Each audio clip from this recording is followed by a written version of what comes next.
Nice. So, Okay. yeah. Good afternoon. It's 3:09, so we'll start in any case. I'm Jae-Yong Park, one of the organizers and the curator from Seoul. And this is Hee-Chun Kim. Hello. Sorry. And this is Ayla Hansen. Hi. Yeah, both of us, we have our devices in front of us, just in case. I mean, it's not connected to the projector. And this session, I am told to end the session at 4:05, so we'll be on time. I'm trying to make sure. And we will not be presenting, two separate presentations consecutively. Rather, what we would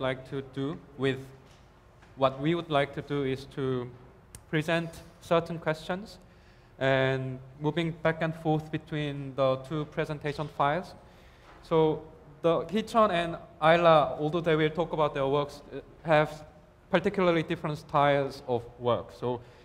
But there are certainly some connecting points and some connecting threads between them. So I would like to lay out some questions and keywords first before we even see the work. So first theme or keyword that I discussed with the two is technology. How particular technology or tools works in your work or what it means to your practice was the first question. And the second was the issue of space and time. How does the concept of or sense of speed, velocity unfolds or develops in your work and practice? Do you have any opinions on accelerationism? This is certainly my personal interest. And third is utopia, dystopia, how you envision where we, Koreans, Americans, human beings, Asians, or our generation in general are going.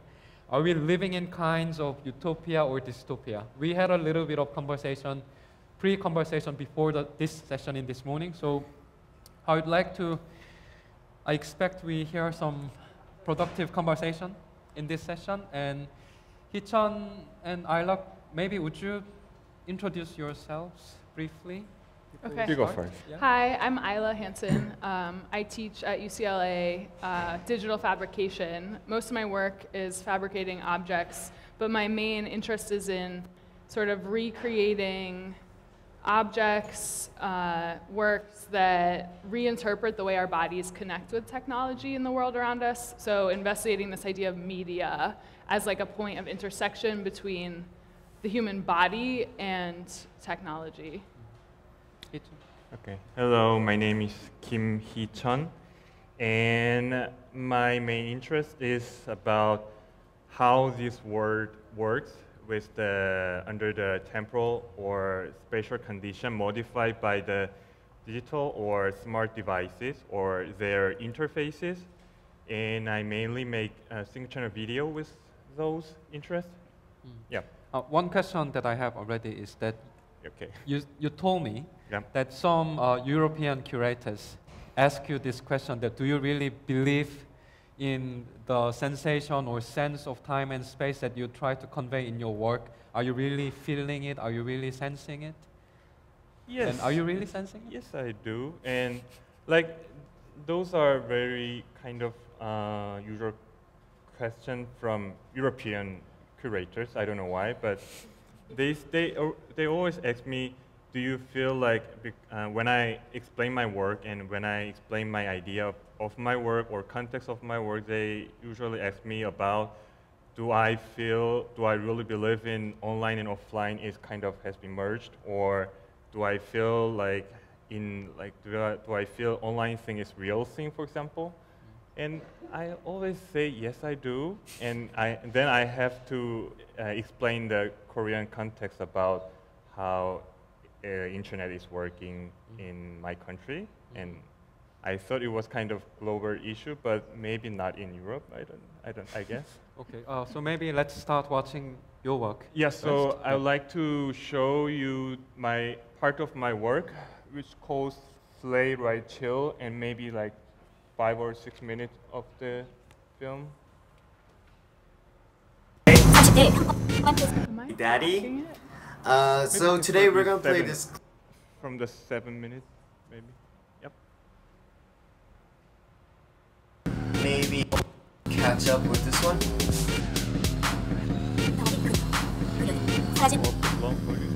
Starting with the narrow part.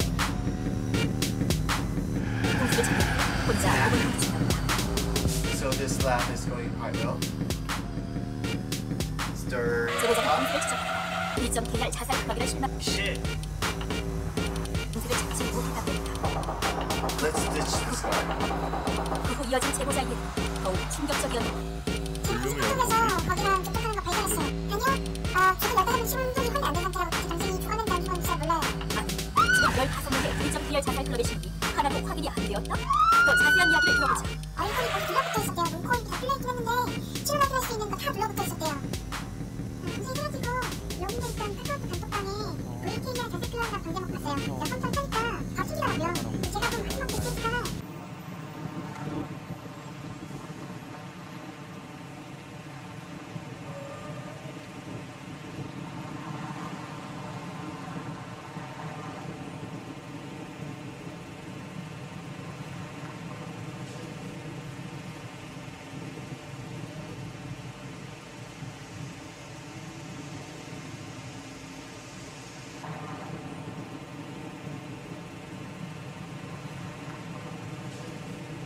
제보자가 본 동생의 마지막 메시지.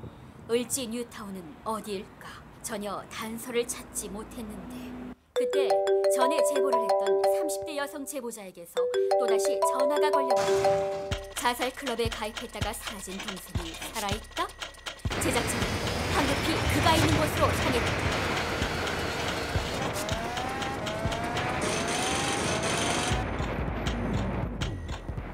If you master a circuit and memorize it, you sort of arrive at a certain state.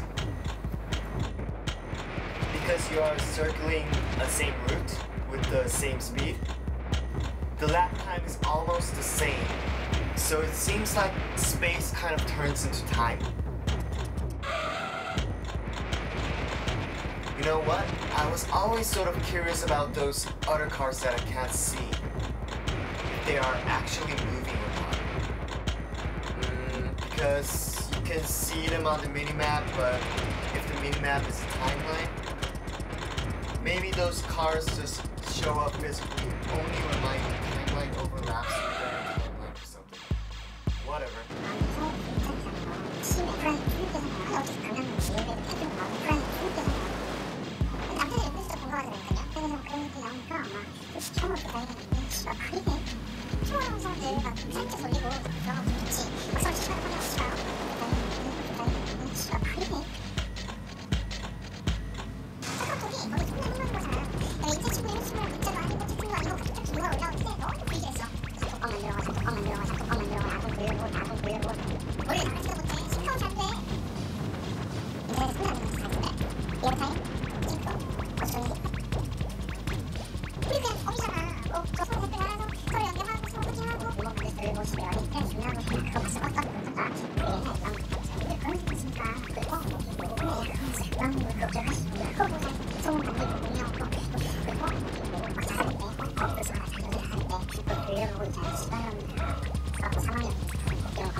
Is it working? No.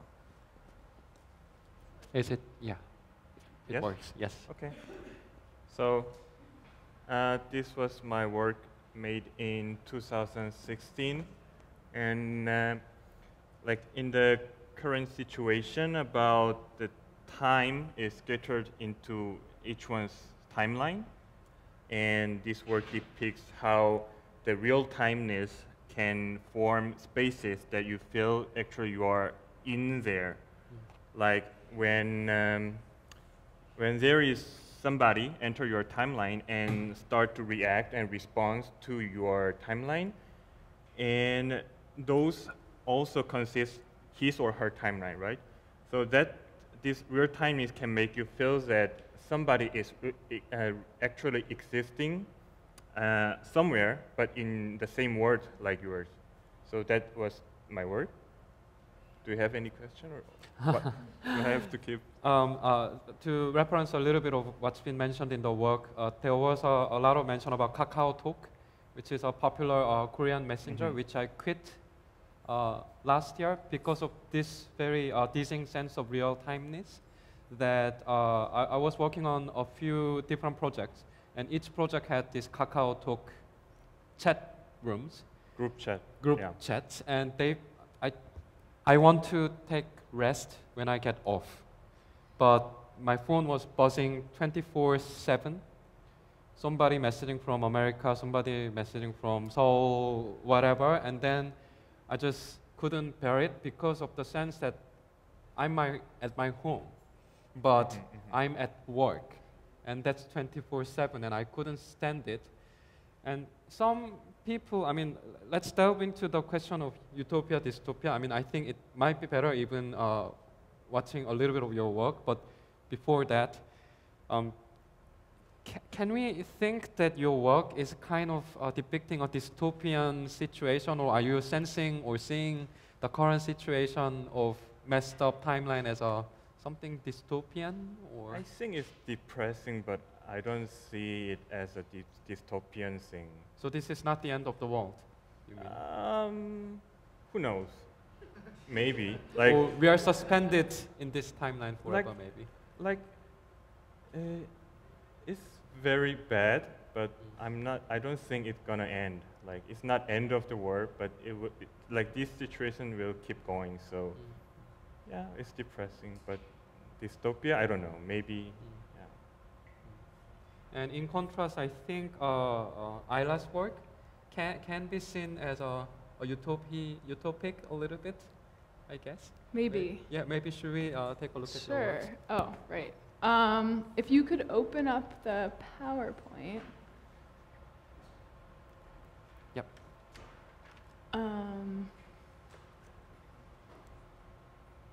So I'm gonna actually just like, excuse me, scroll through a lot of other information. I would say that this was not intentional, but I'm trying to get to a piece that I think sort of relates perhaps to Hee-chan's work a little bit. I think I'm interested in creating kind of maybe miniature utopias, in a sense, often using game technology. This is the piece I'm going to talk about. But in a way, critiquing this idea that technology can lead us to utopia. So more the idea that the progress of technology has empowers us. This piece is a Nintendo Wii remote that is automated using a motor and a sort of solenoid type device that continuously presses the A button, and the remote is motorized to play Wii boxing infinitely forever. I think this is the video of, oh there.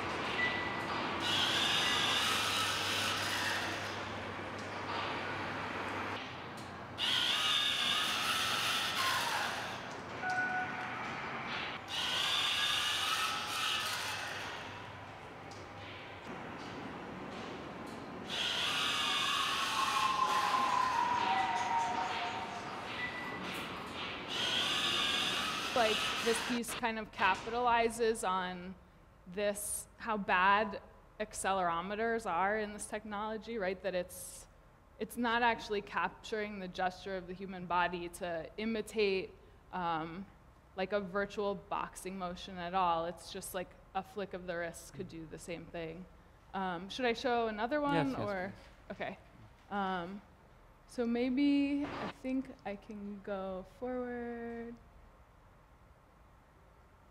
Sorry.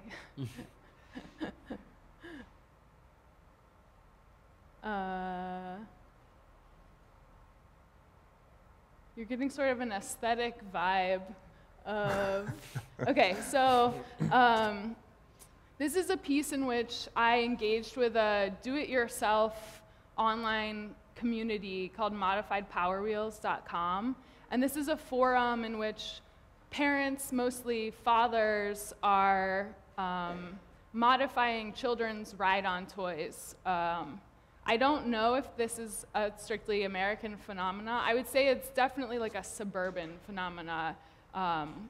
If you drive through the suburbs of New York, in New Jersey, for instance, and you go down like a street with single-family homes, like everybody has a Power Wheels car that's sort of like sun bleached in their driveway, like tilted over, right? So I purchased 4 of these cars from flea markets and Craigslist and some yard sales, and I modified their bodies and I installed new motor systems and LEDs.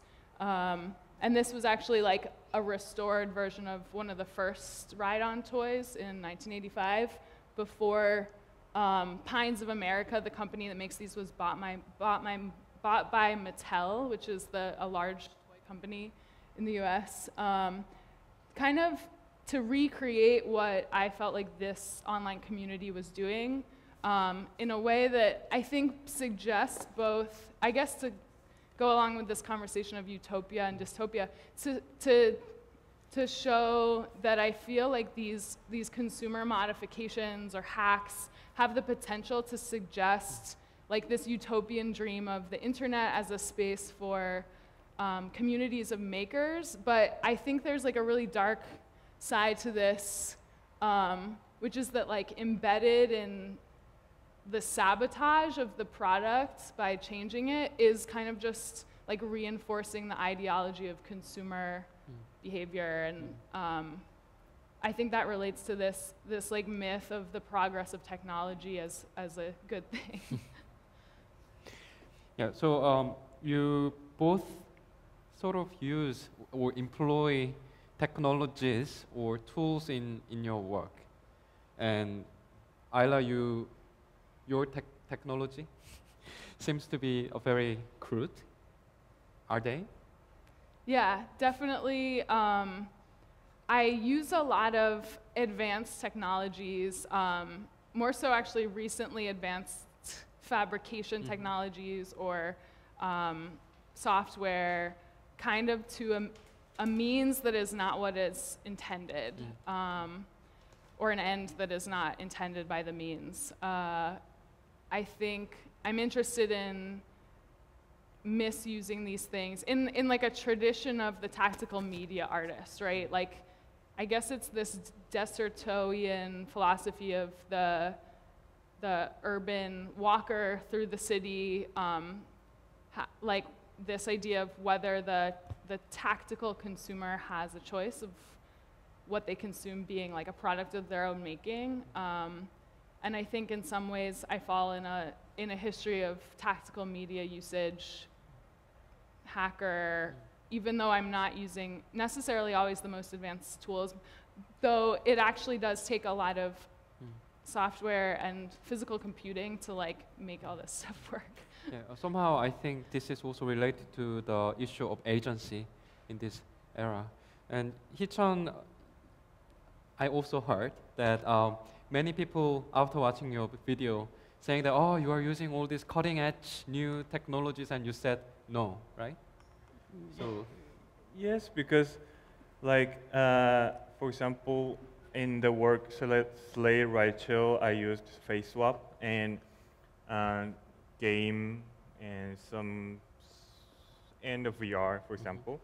But I didn't use some technology which is not inaccessible to everybody. Like, it's kind of very already everybody can use it without studying the technology, but they can use it. And even I thought that kind of technology things are kind of abandoned. I think like abandoned by the professional industry. Like the professionals. And so it's kind of toy for us, for everybody publicly.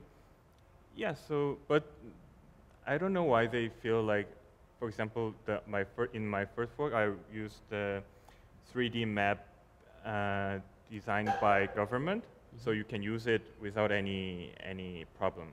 But everybody will say, wow, that is something new, but like it has been many years we used Google Earth, so I don't know why. But yeah, like I use technology which is kind of abandoned and it's not cool anymore to the professionals. Yes. To explain a little bit about Hee-chan's first work, it's a video piece where the protagonist drives through a usual route that he has been riding with his deceased father, but in reality and also in the publicly available 3D map of the city. And yes, many people said that, oh wow, this is so new and stuff. And as Hee-chan said, the public data of the city has been made available for for a long time. Yep. Are you also getting some comments about the technologies that you have used in your work by others? Yeah, I mean, for the most part, I think, let me see, just like this is kind of, at least like my desire to contribute to this community was partially a response to the fact that in a lot of my work I'm using technologies that are available online or open source software that I come to through research that I feel in some way is research anyone could do, like this, like a child. Like these days really children, like elementary school kids can learn how to use an Arduino and physically program something much easier than when I was a kid, right? So do people ask me questions about the technology in the work? No, I haven't gotten like any European curators asking me about it. Yeah. But yeah, maybe it's because just that the technologies that you have used in your works are so natural in a sense. And also in Hee-chan's case, these are already readily available technologies, but people just don't realize it because it's so natural to them. And somehow they feel a little bit odd or awkward about the presentations of the technologies in your piece. And here I would like to mention a European philosopher who is Heidegger and his tool theory, that maybe Hee-chan's work, slightly different from Ayla's work, makes those technologies like present by not having them in a perfect shape in a way that some faces in your video doesn't like perfectly turns into your face, for example. And the issue of speed and time, I mean, which is obviously also my personal interest, that I thought and we discussed that you have a little bit of difference in opinion towards your approach to progress and space and time, that you are more in the direction of the everything accelerating and we are running towards the end of the world while we are kind of suspended in this timeline, but Ayla, you are slowing time in a sense by using all these, what you say as crude technologies and DIY methods, I guess. So what can we say about that?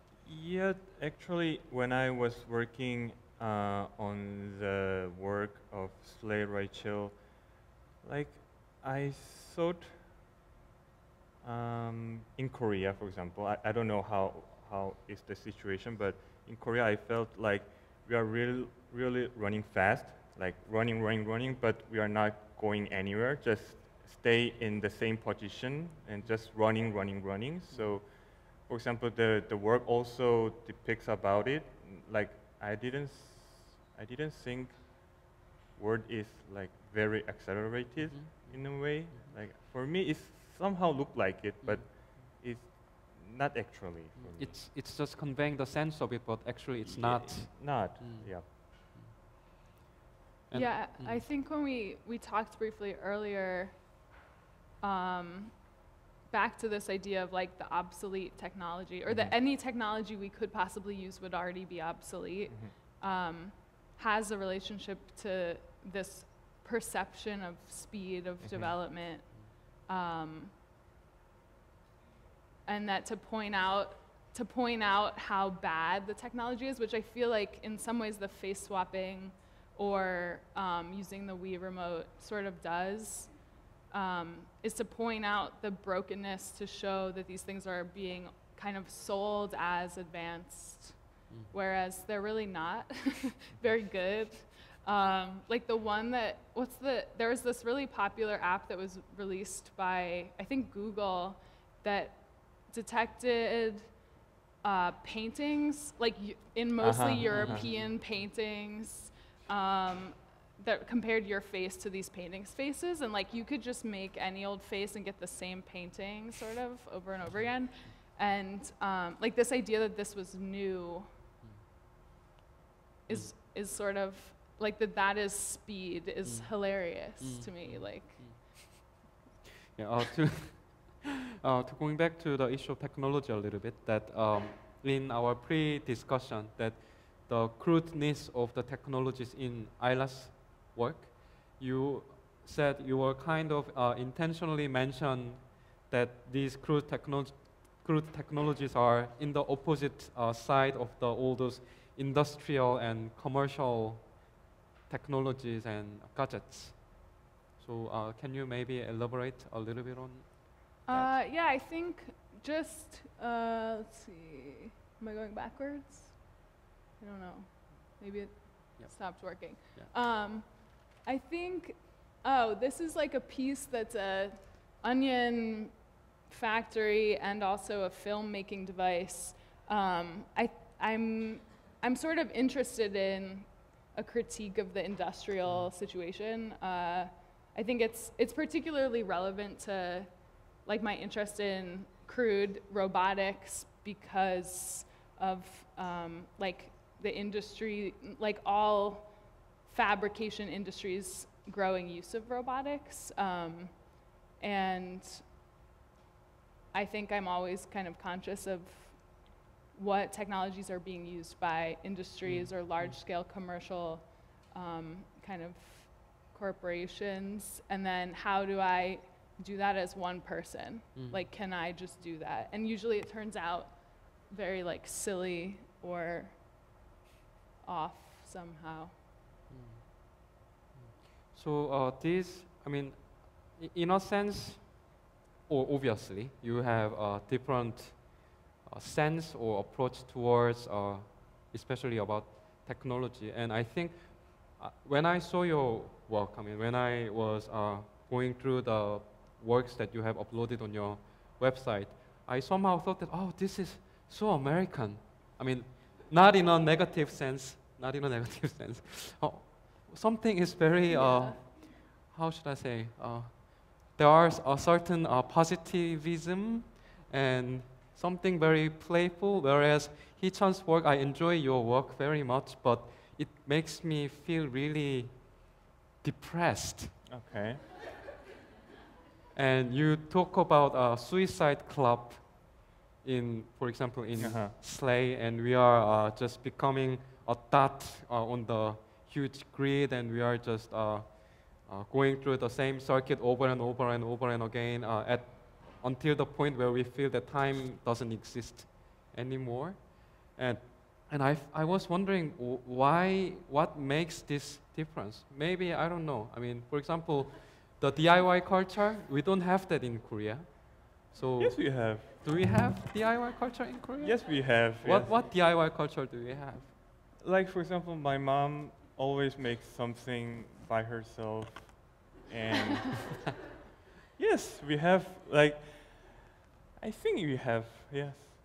Okay, Like there's a difference in opinion. like hack some kind of, for example, radio or something to make something. Yes, we have, but we are not the fan of the Yeah, I mean, hacking. what I mean is that the modification of goods and products and electrical stuff is not really widely accessible to the general public.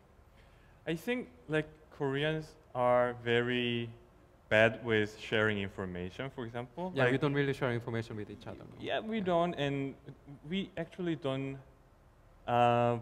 We don't read things. We don't read manuals, for example. If you upload like hundreds of DIY tutorial on the YouTube in Korean, then Korean will do it. But Because it's in the video format. yes, but we actually, like Koreans, they don't read the manual. Okay.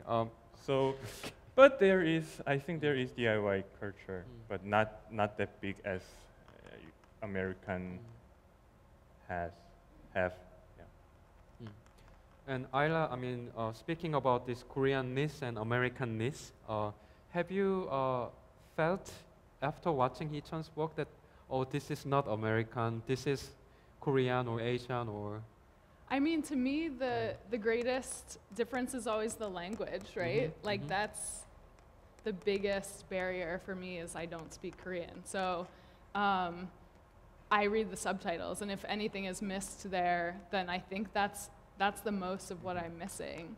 Other than that, I'm like, I feel like face swapping was pretty popular here. I think that speaking about like these like trends of globalization has led to a lot of kind of like internet subcultures that are don't have national roots. Like I bet there are people in Korea that are hacking, physical computing, doing stuff just like I am. I don't know, but yeah, to me, I don't know enough about it to answer that question. Weren't the urban landscape in the video or the tourist attractions appearing in the video felt Korean? Not necessarily. I think for me, I always think about just like urban, like at least in this country right now, we're having this kind of tragedy of like the difference between people who live in urban places and people who live outside of cities. And I connect more with an urban landscape since I've lived mostly in New York and now I live in LA, then I connect with kind of what I'm trying to connect with by modifying Power Wheels, right? Like that's more outside of what I know. It didn't strike me as particularly Korean. Maybe it's just Hee-chan, like, I don't know. Yeah, I mean, please note that these are intentional questions to bring up the issue of Koreanness and because we are in the Korean Contemporary Art Symposium. And Hee-chan, maybe I'd like to ask you about like when you have briefly seen Ayla's work, have you what have you thought, or what have you felt, or if you have thought that Ayla's work is different or American? Not exactly. But I thought the DIY car, the toy car, felt me like watching the Pimp My Ride of exhibit. Do you know that show? What's it called? Pimp My Ride? Pimp My Ride? Oh, of yeah, the yeah, yeah. Oh, yes. like MTV. So yeah, there could be some kind Yeah. of American thing for me, like the watching car modification or Just as a cultural background. yeah. And I think, but I didn't feel the barrier. For example, I didn't see anything I cannot understand its context. Maybe like I understood. I think I understood well. So yeah. And also that, do you think that there are certain parts that are very Korea-specific in your piece among the references that you are making? There was not any kind of intention to deal with Korean situation, but somehow when I have to explain my work to the foreign audiences or foreign curators, then I realized that my works are actually really based on Korean context, so that I have to start to explain Korean situations, social situations. So yeah. Yeah.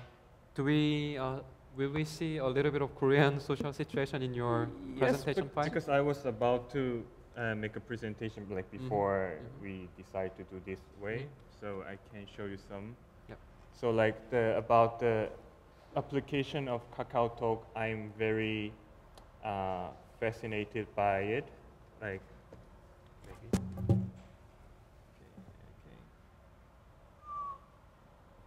This is the image of the KakaoTalk. Like this is the talk. This icon is kind of icon of the application, and this is basically Korean version of WhatsApp.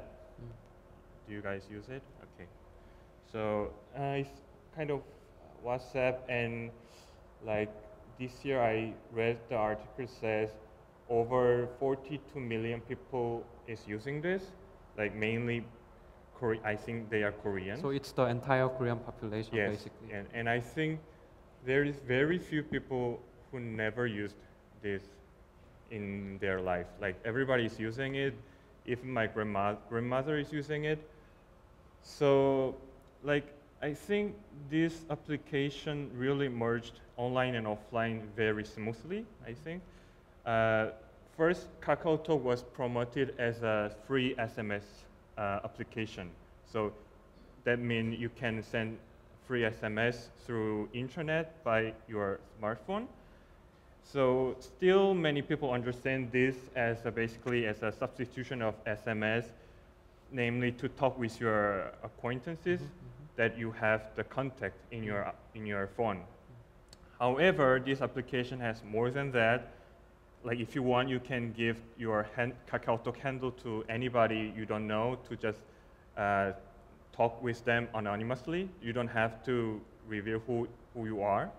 And even they have a group chat feature, which is usually used as a kind of virtual meeting room. Like many offices, they use KakaoTalk as a brainstorming place. Yeah, which is the reason why I quit KakaoTalk. And you can access with your personal computer. So it is such as MSN Messenger we used to have. So everybody has their phone with them 24 hours. And they are connected on the KakaoTalk 24 hours. So you could. Yes. And every time, everywhere, that means your online life and offline life is tangled in and by this one application, which has many familiar interfaces, like for example, SMS or the MSN Messenger or internet chat room, like very familiar interfaces is like tangling whole thing together. Yeah, and also we have to consider that in Korea it just takes about 4 hours to the one end by drive from the one end to the other end. So it's not really as in America. So the fact that you can be connected to each other 24 hours and you can send whenever you want and they will respond, but it's kind of finally technically it's an internet chat room. So that kind of make you feel that that person really exists. And so to say, the connection makes some kind of space of like we are living in some kind of same world, you know. And maybe as you can imagine, like this is where many fake news used to be spread, and there is many group chat room with various purpose, like sharing information of political issues or tips of invest on cryptocurrency, for example. So I thought if I want to make a dark web in Korea, maybe I will make it here in KakaoTalk. Yeah. So I will show some photos of the Korean political situation. This is March 2017, at the impeachment day of our former president Park Geun-hye. I went out to the city plaza to share the bliss with many people and to take some picture of their happy faces, but I took the wrong way and swept away to the far right-wing Park Geun-hye supporters protest against the impeachment. So they are like these several elders showed the fake news from the KakaoTalk they received the messages and persuade me that Park Geun-hye could not be impeached, and also told me young people should be aware of this and look at the issue properly. So they show me the messages, fake news, and even they are checking the impeachment is accepted. So at the moment of the judgment, I could see their real sadness, like feeling their world is collapsed somehow, like this. They were so sad, like.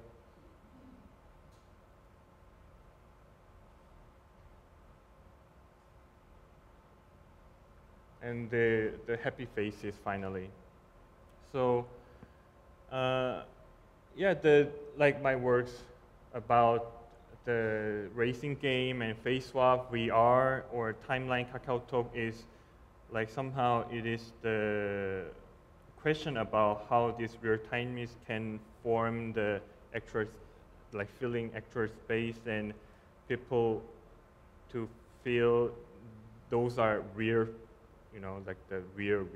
So that's it. Yeah, it is weird that I mean the KakaoTalk is created by a big corporation, and visually the platform seems to be really how should I say, really trustworthy, and old people who maybe lack the media literacy, they kind of believe anything that's been distributed by this trustworthy looking KakaoTalk platform is truth or real.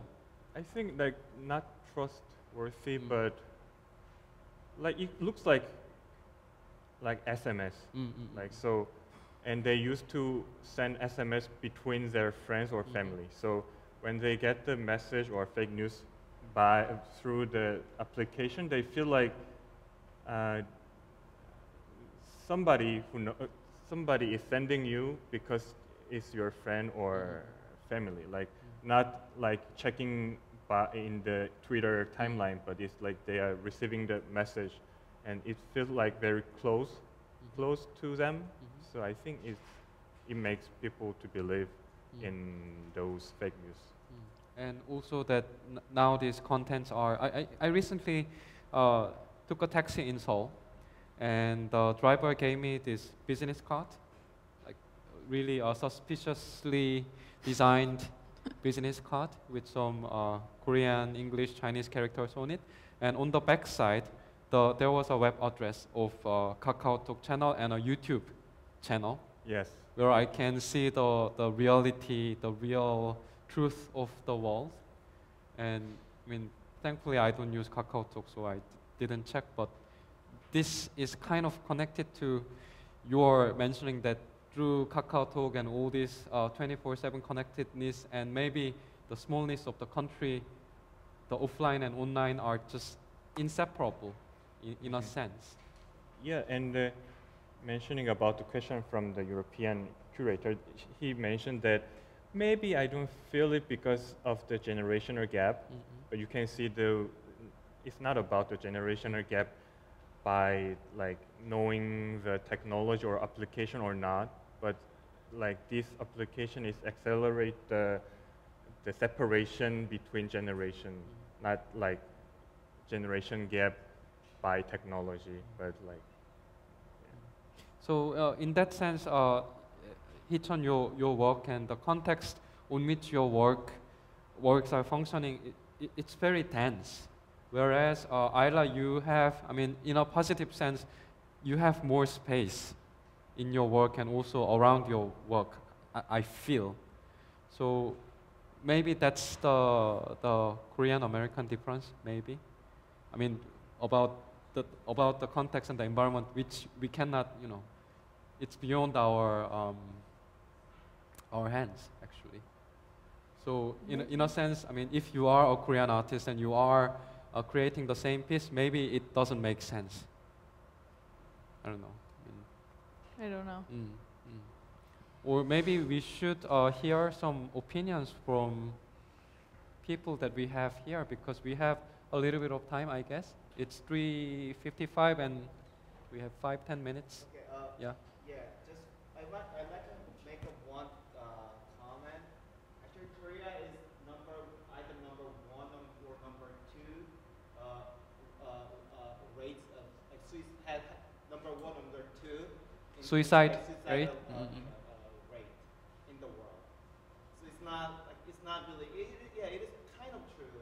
Like Korea is usually a lot of people committing suicide, and while I don't think that much America really committed suicide compared to Korea and Japan. So there are still I don't want to generalize, but there are still kind of this level of stress and I don't know. Yeah. Yeah, there is certainly a sense of inescapableness in Korea in general. I'm not really sure about how it is in America. I mean, this time I visit America, and I actually, when I was visiting America in the past, I was only seeing the big city centers, and this time I had a chance to, take a little bit of look at the suburbia and, outside of the city, and I was like, oh, I thought America was #1 country in the world, and maybe not, kind of sensibility, but it's different from Korea, where everything is packed and people kill themselves a lot and stuff. So, All right. yeah. All right. Let's have thank you very much, and let's have another. If you have that's all. Yeah. So, okay. Yep. All right. Let's have one more break and move to another session. Okay. Thank you so much.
Hello.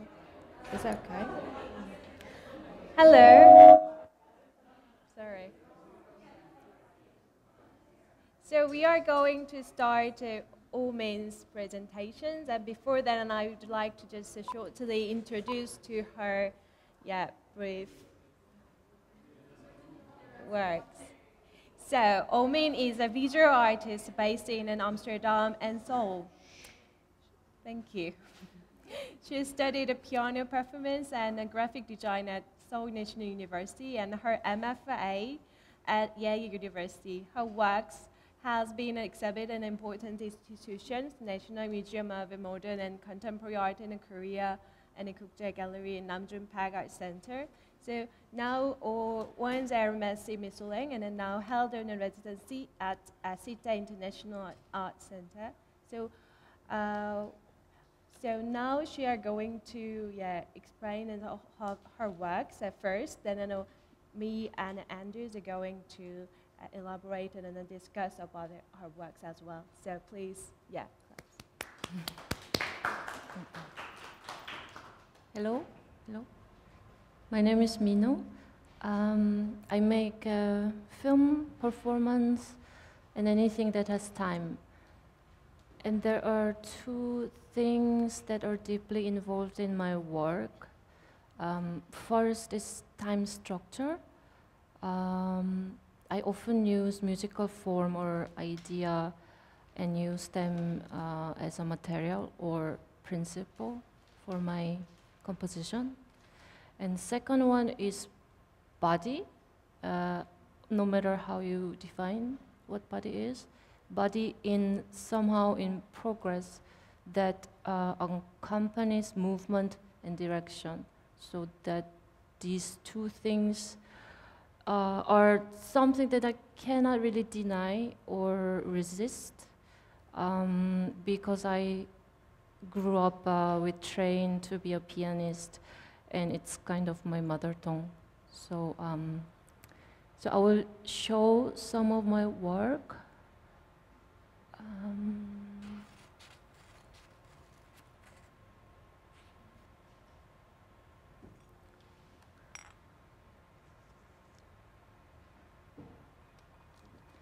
Sound is missing, but it should be okay. Oh yeah.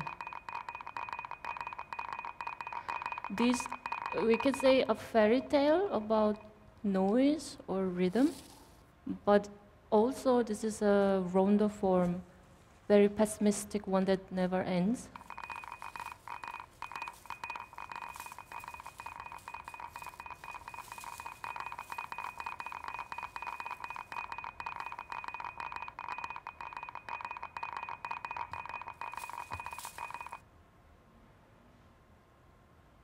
And the next one is a suite form that has 4 different movements and 4 different objects.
I think, in a way, I failed to make a suite because 4 different movements were too coherent.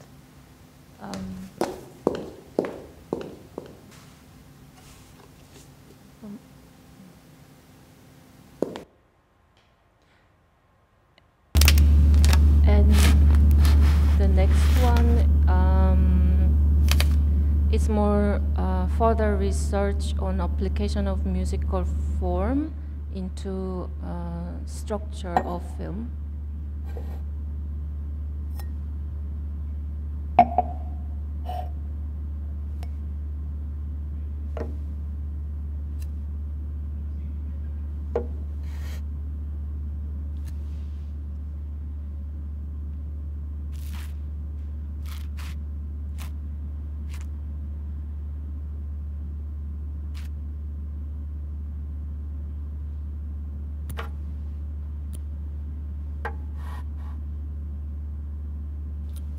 The structure of the scenes was built based on the structure of a piano sonata.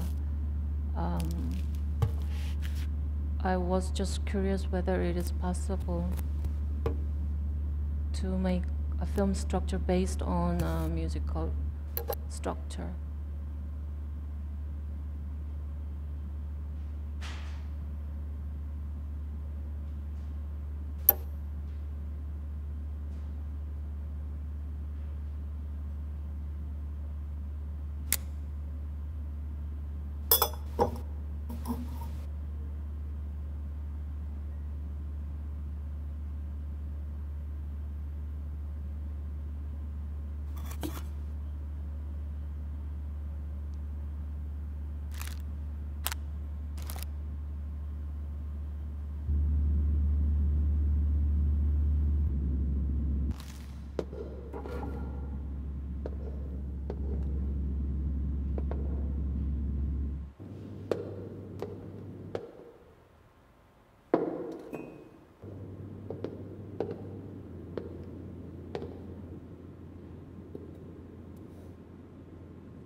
So this was the analyzation of the structure, and I don't think every music performer make this diagram, but in a way we are trained to understand the music structures because you have to use your body and then play the music. And then this film installation is a score of a performance which is composed of 3 different approaches to rehearse. So first, you analyze music, and then based on the analyzation, you make decision how you, what is your emotion during performance. Or maybe I will not use emotion, but more like develop your physical status. And then you have to design how to use your muscle, and then repeat over and over.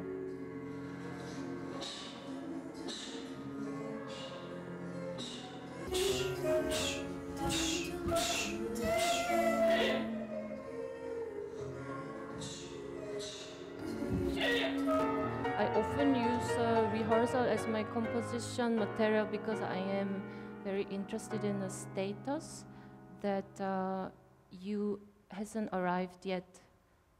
It doesn't mean that it is unfinished, but it is status that you are pushing yourself really strongly so you can reach the destination. I like that kind of tension or concentration in intention and direction. That's kind of my material, I would say. And maybe these status that you haven't arrived yet can be connected to certain phase of performers that I'm looking for, which I first observed from Anne-Theresa de Kiersmaker, a Belgian choreographer. I was looking at a video lecture by her, and since she was explaining about her old work, it was followed by the video documentation of it. So I could see phase of explaining and phase of performing next to each other. And to me, two phases look really the same. Maybe it's not important whether it was really same or not, but I think it was quite same to me, and I was a bit shocked because I was not really expressive pianist before, but I couldn't imagine that my phase of now and playing piano can be same. And I was thinking where this came from. And now I think it is related to maybe time, because in performances in classical senses, performers rely more on the past. You rehearse before over and over, so you become until you can even move automatically, like even you don't notice you can move. I'm not saying that they only rely on the past, but comparatively contemporary performance, they have to make more critical decision on the stage, and time is more now. So after that, I was collecting some moments of performance that requires some kind of different concentration, and it's more related to time of now.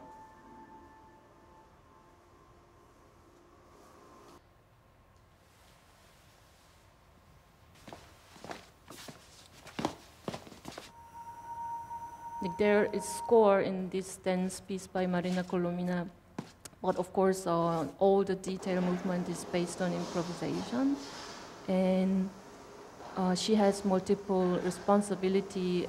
She has to perform, she has control her body, but at the same time direct the whole dance piece.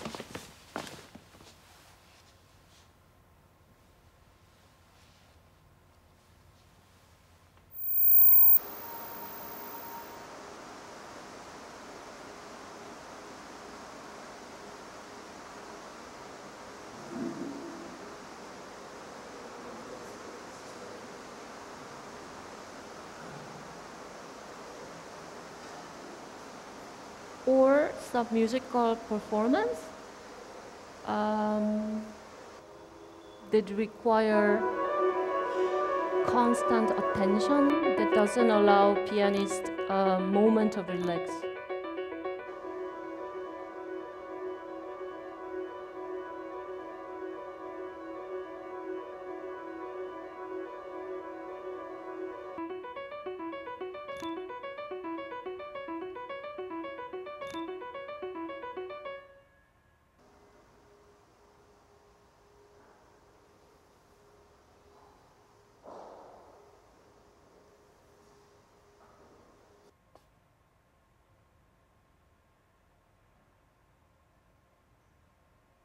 Or a situation where you have to make consecutive movements, and one mistake will cause complete reworking from the beginning.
And this is an experiment to put different timelines together, past, now, future. So the choreographer, she is rehearsing, more specifically marking, where you check your plan. So you mainly dance only with your mind. So actual movement of dance, it is really minimized, but still embedded in her body, also combined with kinesthetic response, while she's checking the plan of future that is made in the past.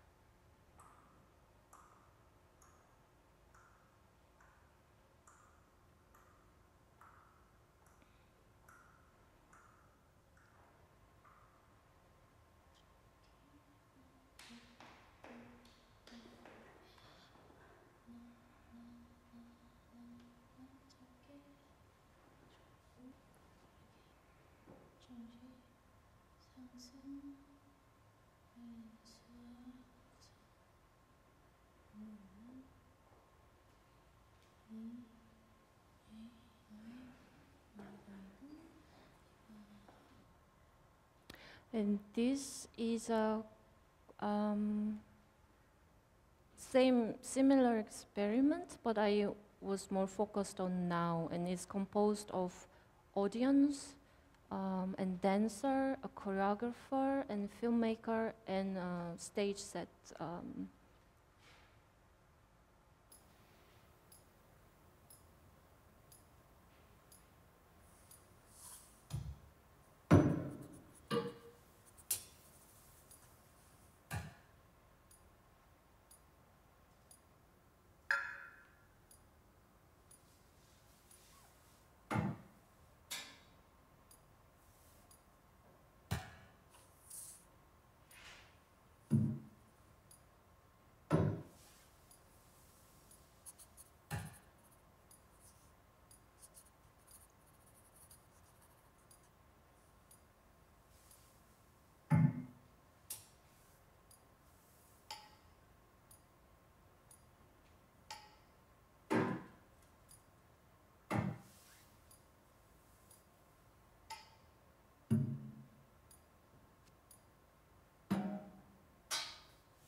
And this is the other channel.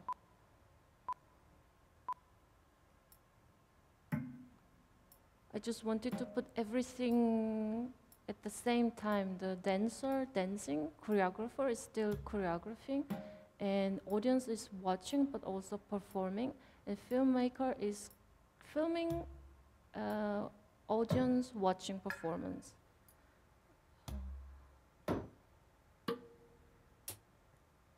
And then this structure, I just wanted to force everyone in this work, in the situation, they have to really look and react, like as if you are reading a score or learning a score. So it is like status that you haven't reached it yet.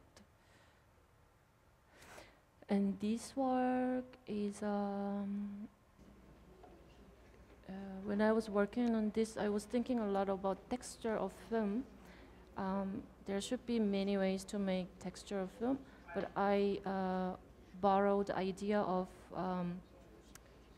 texture of music, how you combine the different melody. And especially I used polyphony. So I made choreography with 5 different voices who uses different body parts and different flow of intensity.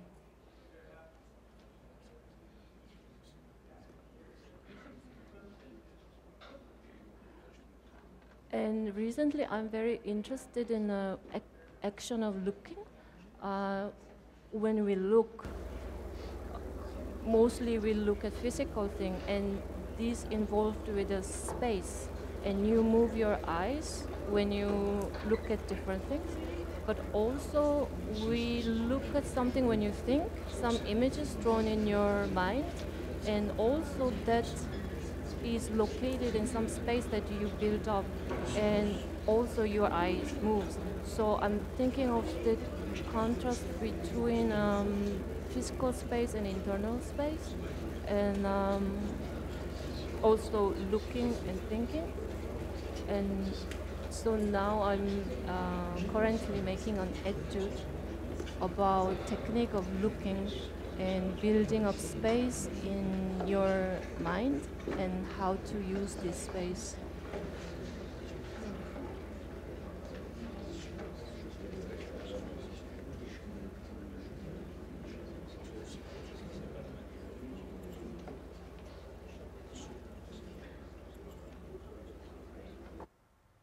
Okay.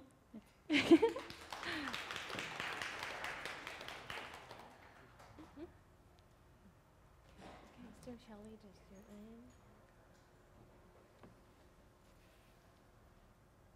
So maybe you can go.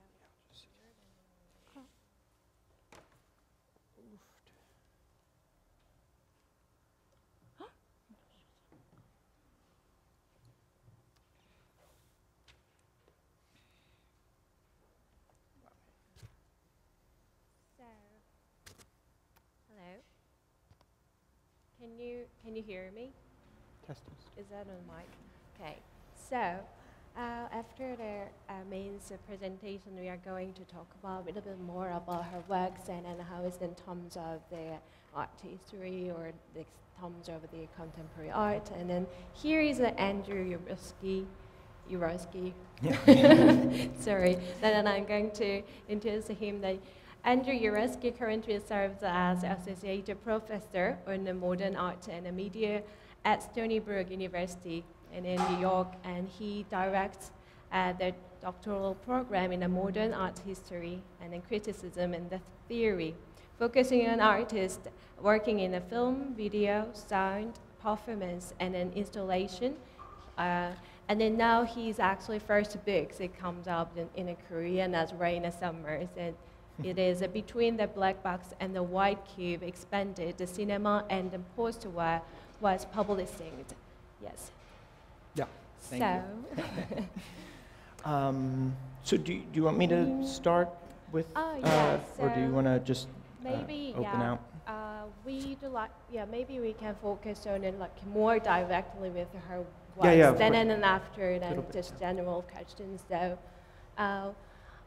We actually had a really good time for a couple of days in Chicago. So we also did a lot of time to talk each other and then screening our works as well. Yeah. And then while doing this, and then we have some like conversation with, and then I think it's quite interesting that you as a historian that you found it a bit of the relationship with minimalism and how works is related, which she didn't actually purposely looking at that kind of terms. So that's, I think maybe we can start with that. Yeah, that was something that really struck me. So my own work as a historian tends to sort of be in the 50s, 60s, and 70s. And what immediately struck me about Min's work was how kind of strongly related it felt to this moment of minimalism, which I think is still unfortunately quite miscategorized within a lot of thinking about the 1960s as having to do with kind of Frank Stella's stripe paintings on the one hand, or Donald Judd's boxes on the other. And minimalism was, of course, a much broader and more expansive set of aesthetic operations than that. I like to talk about minimalism across the arts, and to acknowledge that, first of all, minimalism started with music. It didn't start in the visual arts. And it started with musicians like Lamont Young, Terry Riley, Steve Reich, and it started in San Francisco in the 50s in a kind of post-Cagean, kind of under the influence of the work of Cage. And it really kind of forms a set.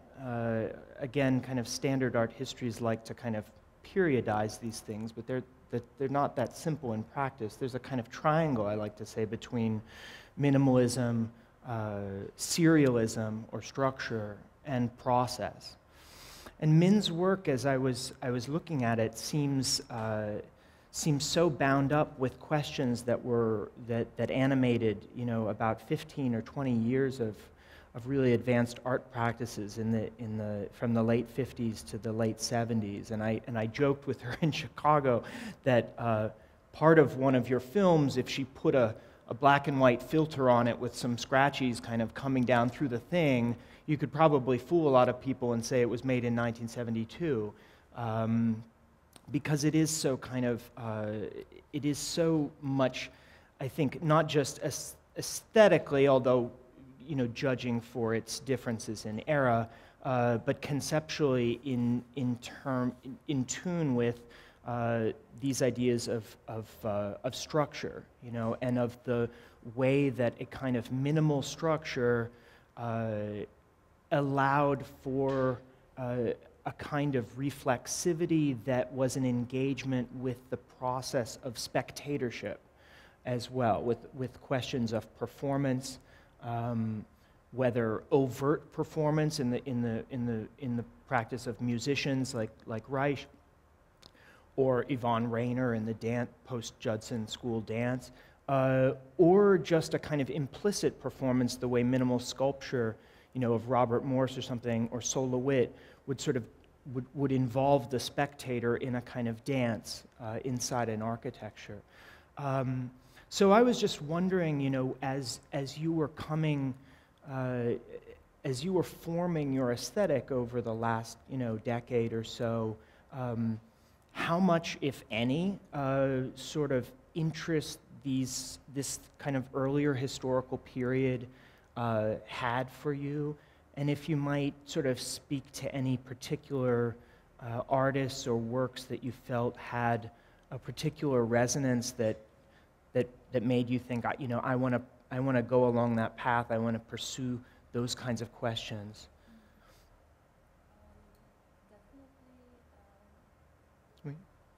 Steve Reich is my muse. Okay. Well, oh, really? Okay. Yeah, now I changed. It is changed. Now it's Julia Wolf. Yeah, Okay. muse can be changed. No? So he started with very technical thing, like phasing. Yeah. But I maybe many people think structure is very boring or maybe too technical, but I don't think so. Structure is I see structure as more fundamental, like sense and fundamental, and because music, there's a lot of natural law. Maybe it sounds boring if I say like this, because the note, it has already rules, like its wave, and two notes are resonant together, and if the waveform similar, then it is harmony, and it's not. Then so the musicians find a way what is harmony, and deal with this kind of thing, and the structure is developed quite a lot based on this. And so when you think of structure, and I immediately associate it with the sense, and especially Steve Reich, that's the reason that I like him. He started with this technical thing, but then out of this lot of phasings, he kind of observe it and extract some kind of melody and like something more very body from out of it. So that's, I really appreciate his work.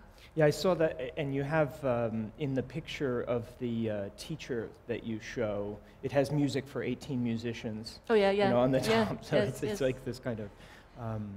Yeah, And then I also found that maybe it's too generalized because it means also like trained as a musicians, like classical pianos, and then also designer as well. Yeah. So maybe it's coming from this minimalized looking that it appears in your videos. And maybe it's related with your like formal practice. Maybe. The two things that like I always think about structure of time and also body, but it should have direction. But also now recently I'm talking with composers, and I was really happy that when I say something really abstract, our conversation is just really abstract, and I was worried that is it too abstract, and she said, but music is abstract, so we should explain communication. And so my composition in my film, I use also concrete things like body or color, scenes, object. But I'm very much interested in my composition between like some idea or question, like audience but still performer as audience, choreographer as audience, filming as performing, something like that. Yeah, and also I think I haven't been not realized. No, wrong English. I haven't realized it for a long time. Like, what is influenced by my study of graphic design? But maybe music is more like language to me. Yeah. And for example, language is like this language is more linear, but music to me is more like diagrammic. And when I think structure, that structure is diagrammic, and since I study graphic design, in the process of making this structure, that helps me, and then to look at the structure with eyes, formally, visually, so it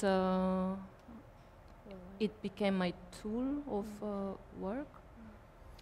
I mean, one of the things that really struck me watching your works, and I mean, I just want to say for those of you who haven't seen Min's work, you know, it really demands a very particular kind of space and a particular kind of exhibition of screening. Shall we just simply show her presentation about, because I think it's Yeah, important sure, to talk with these images.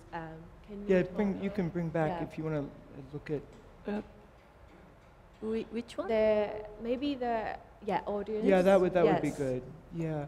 So, right. I mean, I was just going to say, if you haven't seen her work, in the little clips that we just showed you a little bit ago, you haven't seen it, because this space can't really do any justice at all. The fan is way too loud. The sound is horrible.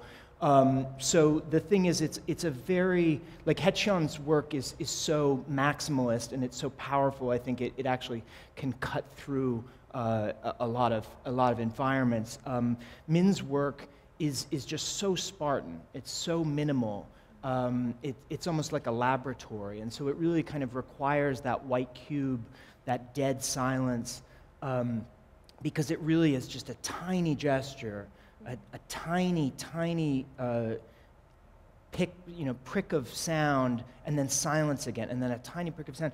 And over time, you know, like a number of minimalist works, like it changes the way you're experiencing, the way you're perceiving things more generally, and it takes time to do that. You know, just like a kind of very long filmmaker does. But what I wanted to ask you about, just based on what you were saying, is, you know, there's this curious way in which, you know, like having an emphasis, such an emphasis on structure, the whole structure. You know, your spectator, or, you know, the person experiencing your work, seems to be kind of caught between two things for me. On the one hand, they're kind of getting a sense of this overall form, like, so you were talking about kind of making an etude or something. So, you know, you have a kind of structure that, again, like with structural film, you know, you get a sense of kind of how far you are in it, like when it will go from, you know, one speed to another based on a kind of musical structure. So that whole encompassing view, but then at the same time, everything that you do, it seems, forces us into this very direct encounter with the exact moment that we're there. So like we're simultaneously seeing, or sort of pushed between, I feel, between like the big picture and then just like this very, very, very almost infinitesimally narrow like moment where it, again, and it forces you to attend to that like specific moment just because there's so little kind of going on that you're it's like a, you know, it's like a cat's eyes getting bigger in the darkness because there's nothing to see until it kind of grows. Our kind of perception kind of keeps like growing until we focus all our energy just on like that movement of the you know, so I don't know if that makes any, if that has any resonance with what you're thinking or not, or if that's helpful. That's actually what pianists do. Oh, okay. Yeah, of course. Because Right, you know, this detailed movement, it is not just it didn't just came. It didn't come. You have to first analyze, and you have to decide what kind of arc you're making. But then after that, then you know this is like really tiny sound, and then we practice. Maybe if I exaggerate, then maybe for an hour or few, you just like touch until you hear some sound, until you hear. So that's just very natural thing to me. Yeah, but I just realized when you were saying like, really.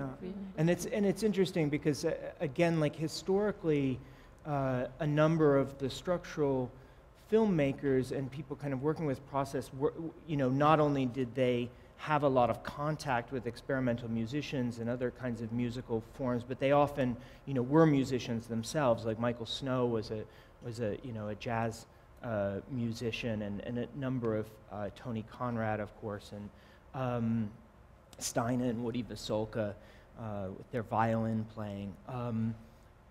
There was you know, this famous, we briefly talked about this in Chicago, but you know, P. Adam Sidney wrote this famous essay on structural film, basically kind of introducing that term, and George Maciunas, the Fluxus impresario, who kind of felt like he was being neglected by Sidney's kind of pantheon of new filmmakers, said, look, all of these people, and Nam June Paik was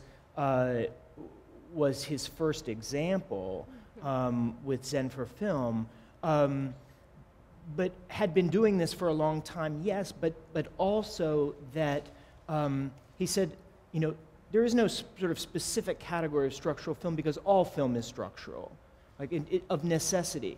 Structure is something that's inherent in everything. It's more or less pronounced, it's more or less conscious. You know, what we're really talking about is a deliberate consciousness of structure on the one hand, but also a kind of recognition by filmmakers and by other people that musicians have been thinking about time-based compositional structure since the beginning of music. And they don't just have these kind of simple structures like, you know, the ABA narrative. They have these very complex structures like the etude, like, you know, the Baroque works of Beethoven and stuff like that.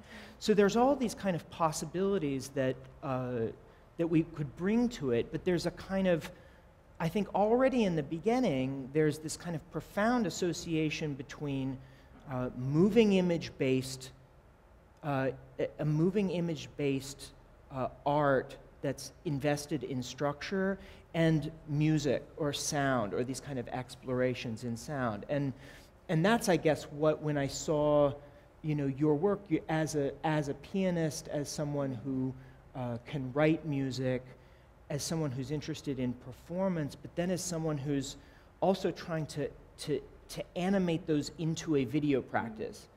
Those are two different things. I mean, performing, or three different things. The performing body, the musical sound, or non-musical or extra-musical sound, and then their assemblage in a video work. You know, those are different. Those are different, but maybe importantly related. I think we already have like similar question to means before that. That means that how the music career structure that have elaborated, developed a longer time that can be applied to other time-based media. Right, yes. right. So I think maybe, and then you also so. It's not just because she's coming from the musicians that she knows them like other language that we don't know, which I don't know, Arabian language. And she can like speak English as well. And then she also like kind of like using that kind of knowledge to learn another language as well. So I understand that way that and then you also said, oh, there's a lot of like contemporary filmmakers actually using that similar structure to make experiment music that you found, that you recognize it. So I really think it is interesting to me. Well, yeah, I hope I say something that relevant. There's so much things that I don't know which I start from. Yeah, but I already said that this kind of, when I think of film, I cannot resist think of musical references. Like they really developed a rich reference, and why not use that? Because music, the language is very abstract. And it's maybe all about relation, and so yeah, I'm lost. Yeah, so that's kind of my natural the gesture connecting between music and film. Yeah. But also. Film need a performer because I use body, mostly human body, and then I worked with choreographers, and when I talk with them, I learned how, because when I was a pianist, I was not really thinking how I move actually. I was more focused on sound, what I hear, and sometimes I just close my eyes and then, and I don't know how I move, and at some point my friend said, your performance, it's better to listen to just close my eyes because you don't think about how you move. But now when I think about playing the piano, it's quite physical. So you sit and then you think about sound and you use your body, but usually people think it is like expression, but no, because you have to play something like even, like really fast, but your fingers are like length are different. And then if you want to make that sound, you have to move like this. Yeah. So you have to make decision maybe unconsciously, and then you press keyboard, and then the keyboard touches, moves hammer, and hammer hits the string, and then string waves, and then sound, and it amplified in the instrument, and then it goes to my ear, and then these kind of steps are repeating. So in that sense, the performance as a movement, the very physical movement, and also I have to maybe say time, because we talked about the time at when I first started a film. I realized that because I was not making film for, no, I started making film after I quit piano, like there were 10 years interval. And when I started making video, I just realized I was forgetting about time, because time is involved with movement. You cannot think time without movement. And movement, you cannot really think about movement without thinking about space. And you move, then you create sounds and image, like series of image. So, and then I'm interested in this making relationship. So in that way, movement and time and image and sequence of image in time, maybe film, and the thinking of structure, maybe from music. That, the other thing that it just struck me, it's only a slight pivot, but from what you're saying is that the sort of way in which you're always talking about, this dialectic of interiority and exteriority, and sort of crossing over that. So I mean, we can see it especially in this work, but it seems to be throughout all of them. The performer that is kind of dancing inside herself, and we're only catching or limbing these moments where her interior dance is kind of bursting out in these tiny gestures that are almost involuntary or sort of linked to her memory. They're not a performance for us. And then in audience where it's such an extraordinary work. I've only seen it in the single channel version, but how there's this kind of process of attunement where the audience is no longer simply absorbing. The music is not just kind of being poured into the container, which is their brain. There's a kind of way that the audience becomes a tuning fork, and you hit the tuning fork and you hold it nearby, and the second tuning fork starts to vibrate because it picks up on the same vibrations, and the one becomes attuned to the other. And yes, you could say that like Minna's just kind of choreographed these people to have gestures that kind of correspond to kind of the music or the sounds that are taking place. But I think conceptually it's much richer than that, because it's gesturing towards that way in which, and so many writers have talked about this. Walter Benjamin's writing on mimicry, even in the 19th century, Gustave Le Bon's, the psychologist and sociologist, kind of ideas of contagion, the way that kind of people in crowds pick up on the affect of each other and kind of rile each other up, and kind of but like this idea that the audience isn't just kind of sitting there like lumps of coal, like being spoken at, but there's something in their body that as they intensely listen to that music is becoming kind of one with the music, or it's responding kinesthetically. And you used, I think, this great term that I couldn't get out of my mind in Chicago, kinesthetic participation. Kinesthetic participation. I just thought that was a kind of wonderful way to describe this way. And I mean, we could talk about it for actually a number of the artists who are here today, the way that there is that kind of, it's not just a reception, it's a participation. It's about not just sort of watching a performer, but becoming a performer. You're always sort of working both sides of that. Yeah, maybe I can say two things. Last year, I was doing a residency here for 6 months, and I was lucky to see one of the quite new piece by Anna Teresa Kiersmacher at MoMA.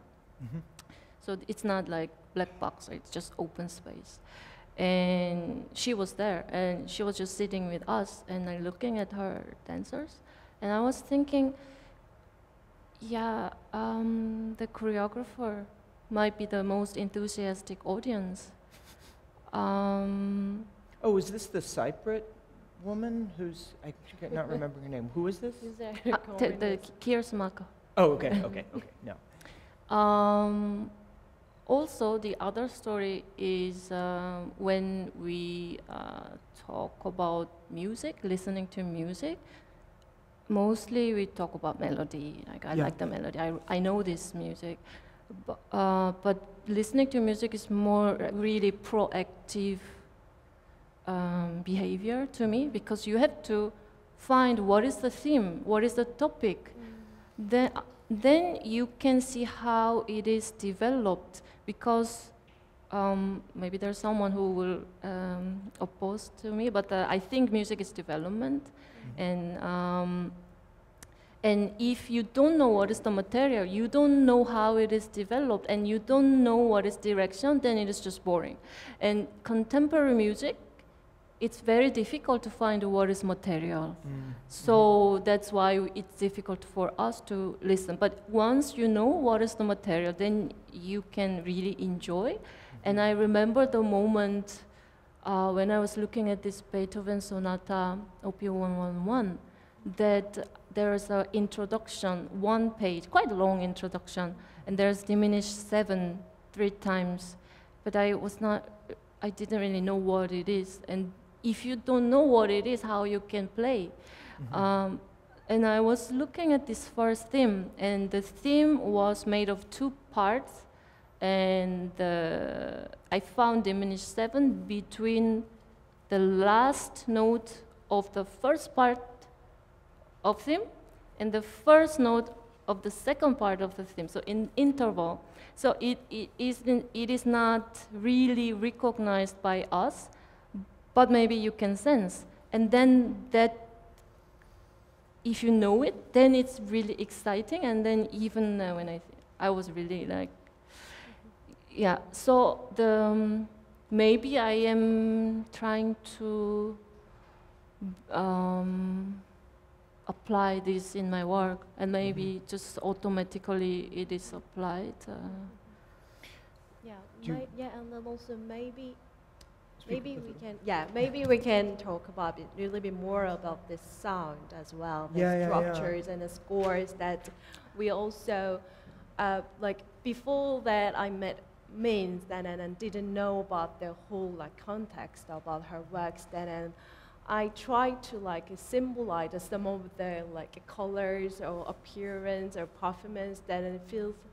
Did they play with me, or especially the audience film as well? Then because I didn't know about this whole spacey and the installation. Then there is no chance to find the relationships between another video. So.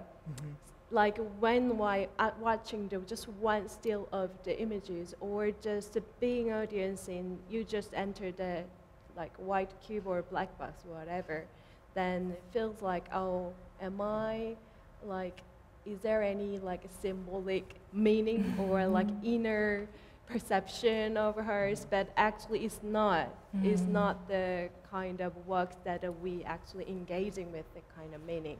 But I found that there is some of the curators or some other audience in Korea that we all really like to engaging with some of the meanings, not just the structure, not just the score or anything. So that's why we are feeling about the Min's work is kind of exotic, even if she's a Korean artist.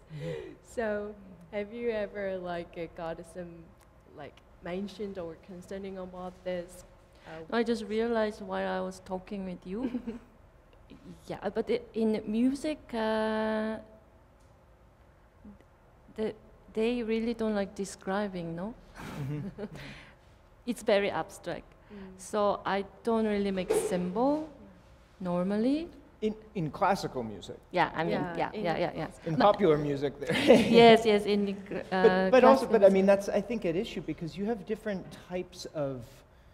One of the things that struck me is you have different sort of traditions of music kind of colliding in your work. You know, there's a whole kind of tradition of sound art, which used to be called kind of experimental music, but at some point actually, you know, sort of branched off, and I think most people in those fields would feel that there's still a difference between those two things, even if they probably disagree about what it is. And then sort of contemporary classical music, and then of course like pop art or pop music, but then also like sort of you know, traditions of found sound and even noise. That have always, you know, one of these things, and you kind of, you don't use pop music so far, but you do use a lot of, you know, ambient found sound, you know, I'm guessing contact microphones on tables and things like that to pick up, you know, just a really exaggerated movement of the glass on a table. There's a hissing, a kind of noise, I think, in one that kind of builds up that doesn't have any referent whatsoever. And then of course you have like classical kind of sounding music in others, and these are kind of very different types of sonic assemblages. They have different traditions, they have different meanings, but you're kind of moving between them kind of freely. I'm just wondering how those things kind of come together in your mind. You know, I mean, like most music departments are still fairly traditional, and like, you know, you teach composition, you teach harmony, you teach melody. You don't necessarily teach kind of like these Cagean things of like, let's just make the music out of, you know, objects touching surfaces and moving. Or out of pure noise, or out of feedback. But you're trying to kind of compose with them. Does that have something to do with the necessity you spoke of earlier of like wanting to include the human body, the performer, even if it's just the musician in that that green screened kind of pianist, and you're focusing on his face or something? There's still a body there. It's complicated.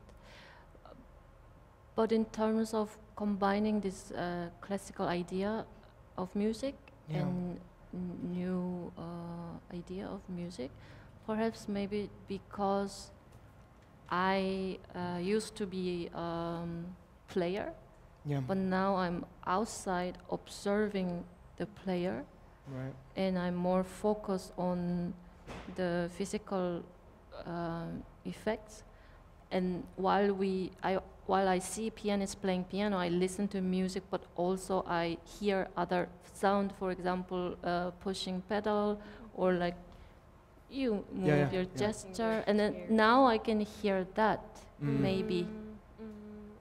All the kind of micro sounds that come from performance. There is also like kind of a phenomenon of the ASMR things that I didn't know whether to bring that up, but so the one thing that really, and maybe this can tie into the Korean context that we wanted to kind of address as well, like is there something specifically Korean that you think of about your work or not? But so there was a wonderful article by a former colleague of mine, Julia Bryan Wilson, in Art Forum a couple months ago. I can't remember exactly the issue, that talked about, and I need to remind myself so I don't get it wrong. What is the ASMR? So if you haven't heard about this, it's Autonomous Sensory Meridian Response, which is a mouthful.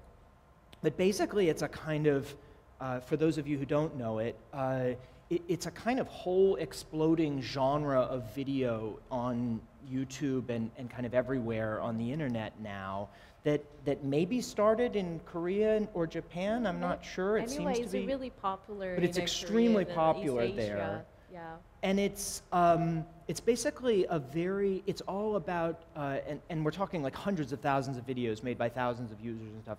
And it's all just an incredibly minimal, sort of impossibly boring, but very, very kind of heightened, minimalistic kind of awareness of something that seems to operate like a kind of drug. to its users, and it has users like all over. And Julia, who's a a tenured professor of art history and an extremely intelligent woman, confessed to spending many hours of her week kind of being ensnared with this stuff, where she'll literally have an hour pass by while someone is just thumbing through a blank journal. And kind of trying to speculate on what's actually going on here. And it to me, as someone who studies minimalism and looking at your work in this context, and maybe it was also because I found like Hechion, there was kind of somewhere in his earlier work there was a link to ASMR that got me down this path. But like that way in which, as you fall into these works, like the movement, that really amplified movement of the thing on the table, it's so kind of calming, or I don't know how to describe it exactly, but it's almost mesmerizing, like how it transports you. And I didn't know whether that was at all a reference or something that you had seen or thought about, or because it often has to do with this kind of idea of close miking or close attention, and always very, very minimal. It's a kind of almost a hypnotic process. Maybe I have to say some comparison, like the moment when you announce like a word, like the next winner is, and then maybe if you take time, and then there's pause. But actually I feel like really fast speed. So I like the contrast, like the different things in together. So it is very stable but dangerous, and slow but fast. Yeah, that's kind of sense that I am looking for. Maybe. Yeah, that multiple temporality that we were talking about earlier, where you kind of see the beginning and the end at the same time. I think that's really interesting. So like by this schedule, then maybe we can talk a little bit more about the last session in a group. So, so thanks for Thank you. and you and Mings. We're going to have another 5-minute break and have a group conversation and do some Q&A session. Thank you.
right? So as we've discussed each one's work in detail, so I'd like to wrap up this symposium with more like general, like overarching discussion. And then we will get some questions from the audience, okay? First of all, I wanna like go back and mention the title of our symposium, which is like Contemporary Korean Art in Conversations. Jay titled it nicely, and I think it unfolds layered meanings. Like first of all, on the surface level, it simply means that we are having conversations about contemporary Korean art. And then if we go a little bit further, it can be also about contemporary Korean art is having conversations with other subjects, such as like another art, culture, society, and their people. So, and it's like what we are trying to do now, and with all these great works and presentations and conversations. And when we have this kind of events together, like symposium, exhibition, conferences, what labels them, it's often terms like Korean art, Asian art, contemporary Korean art or something. And then the thing is, even if our work is often categorized under this specific geographical term, there is nothing like Korean art, Asian art that can be explained in a word or two or something. So because it is like we are living in a world of the like transnational, and like the boundaries between like cultures and nations become porous, so it's kind of hard to define like what contemporary Korean art or what Korean art is like. So, and then we have seen today that like everyone's work is so different to each other, and everyone's using different medium and dealing with different subject matter, and I think it is what makes Korean art interesting. So, and then like essentializing and generalizing like the entire culture is what we are trying to avoid. But it's also true that there is something specifically Korean, like in your works, our works. Like Wonjun Cha's work is concerned with like complicated history of like South and North Korea, and Hee-chun's work like has to do with like social condition of South Korea. So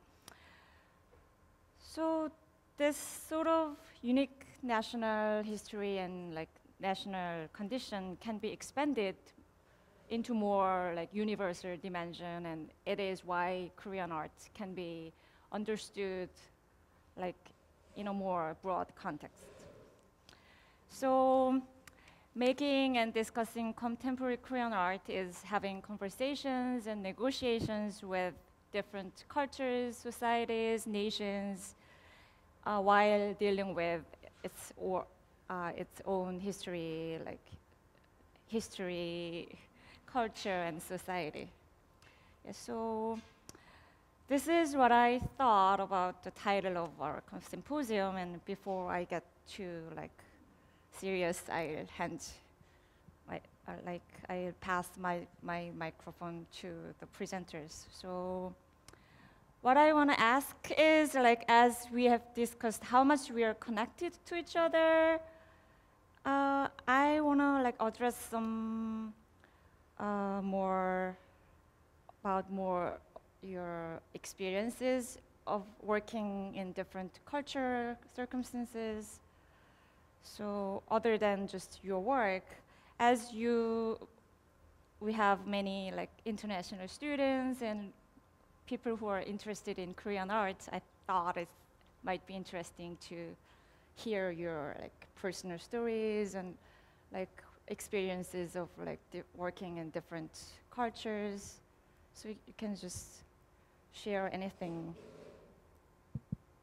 Right. Can you hear me well? Okay. So when I try to organize this event, I I don't want to represent or present contemporary Korean art as a separate unity. I don't want to present contemporary Korean art as in a particular historical narrative or context. I want to bring the contemporary Korean art and its discourses into a dynamic fabric of conversations that are taking place here in the United States and around the world.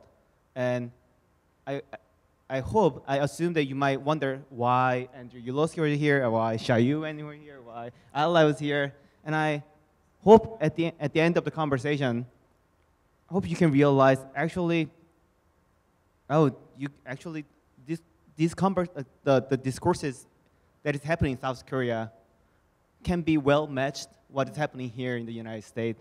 I want to kind of make logical connection between two cultures and countries. That was my intention for this kind of odd, match and things. Yeah. Okay. And then, do you wanna comment on something? I sort of agree with what Jeok says, but in a way, I mean, also I think this applies to Xiaoyu as well.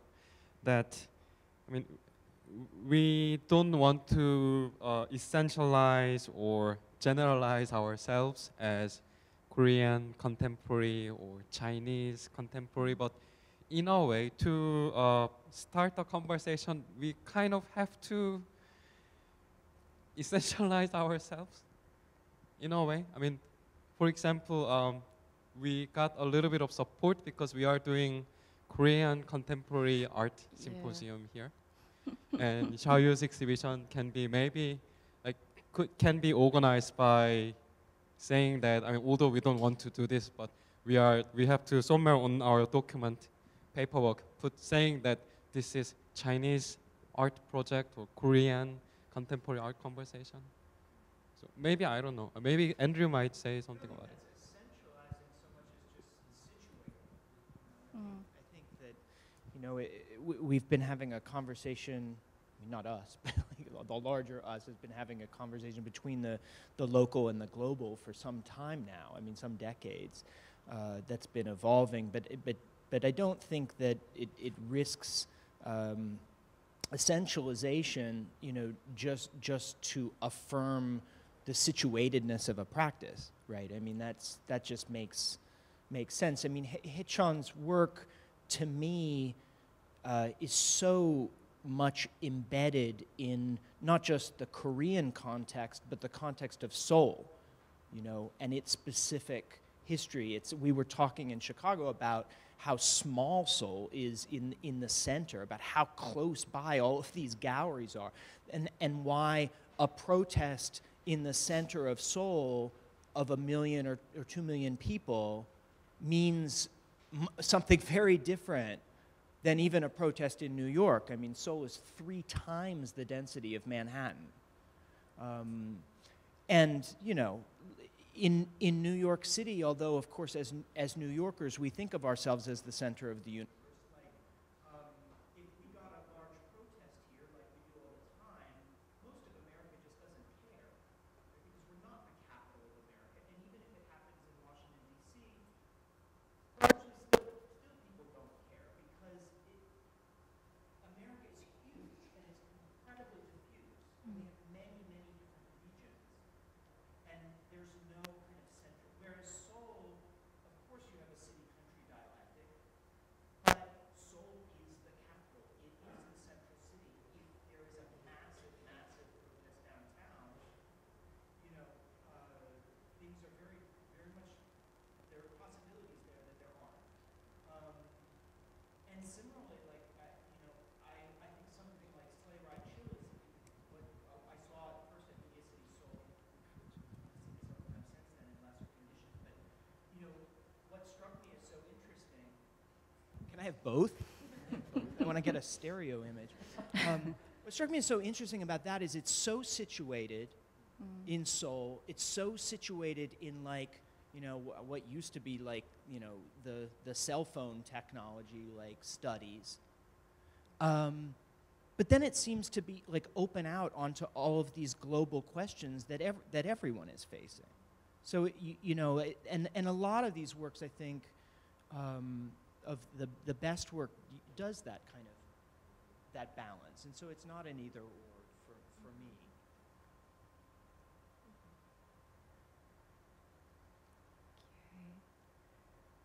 I mean, just one other thing that I wanted to say to Hechon, like, you know, because there was this talk about, you know, how in Europe he was saying how his work is considered, you know, like super high tech and super new and super amazing, and he was playing this down and saying no it isn't. But my response to that would be, it's not that the technology is new.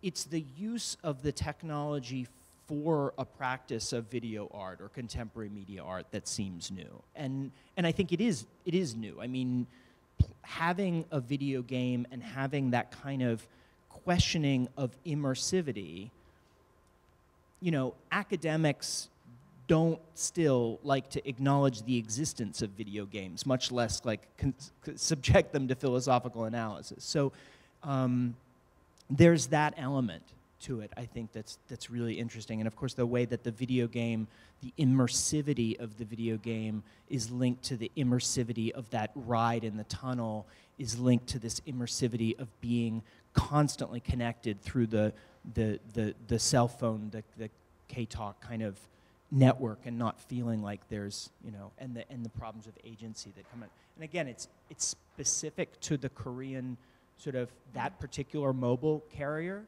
but of course it feels resonant, you know, to everyone everywhere now in the age of Google and Facebook. So it's not really a question. Yeah, I was wondering, like, as I study art history, so I always like want to know about the reception of your work, depending on like where you show your work. So like, how is different, like what is difference between like nations, cultures about the responses and like reception of your work? Do you tell any differences showing your work in Korea, like America, or like France, or any other country? Maybe show you, and you can like. Like can be about like your subject matter, like medium, or any kind of like interpretations. Maybe it might be about like certain like preconceptions like projected on your identity or something like that. Yeah.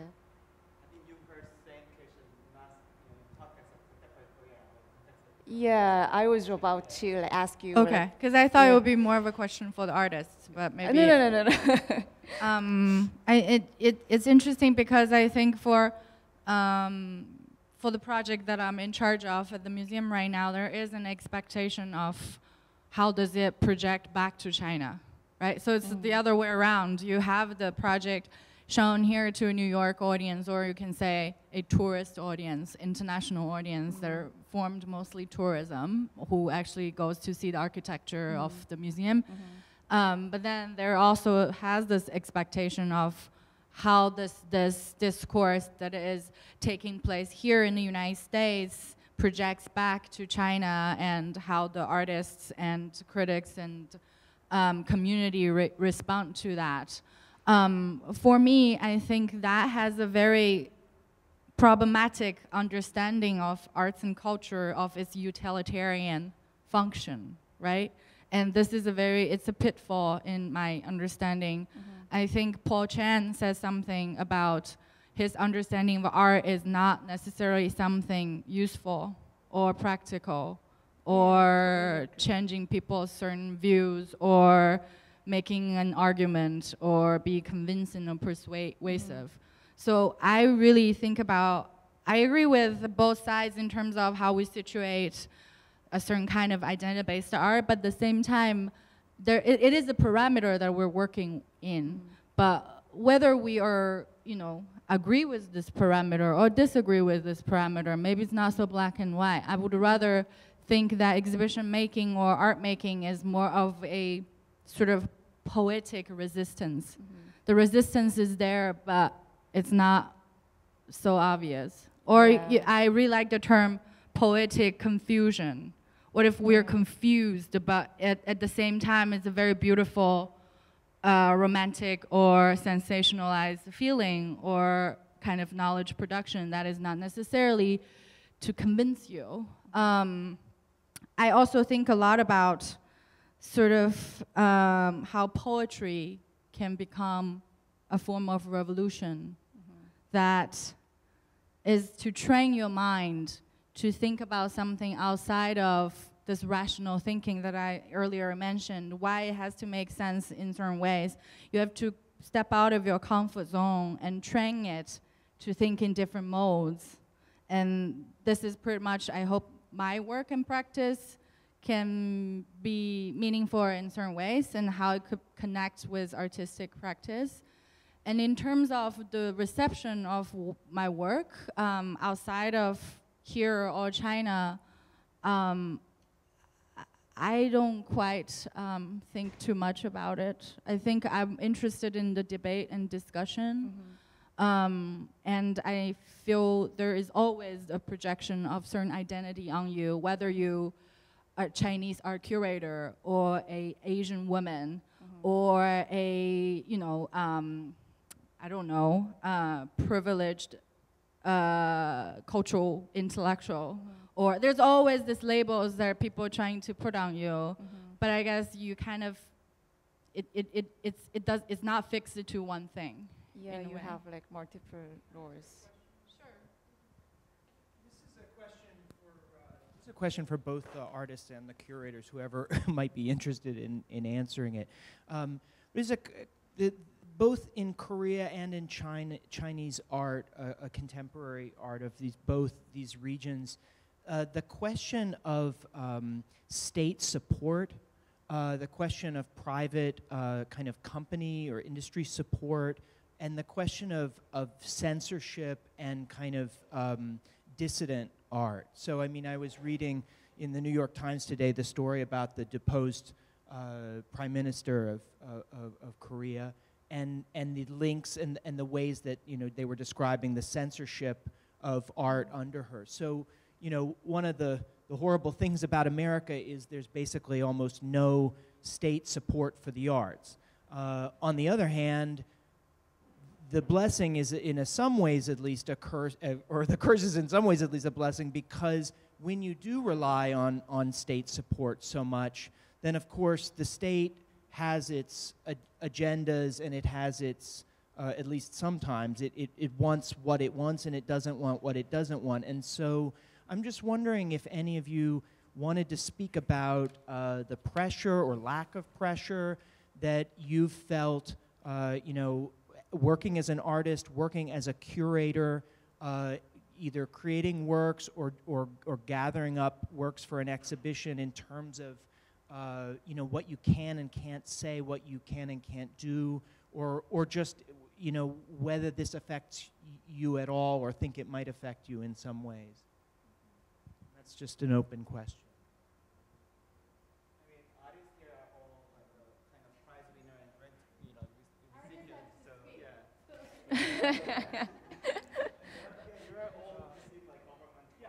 This is very tricky question, so I need to speak in Korean and you can translate. 중국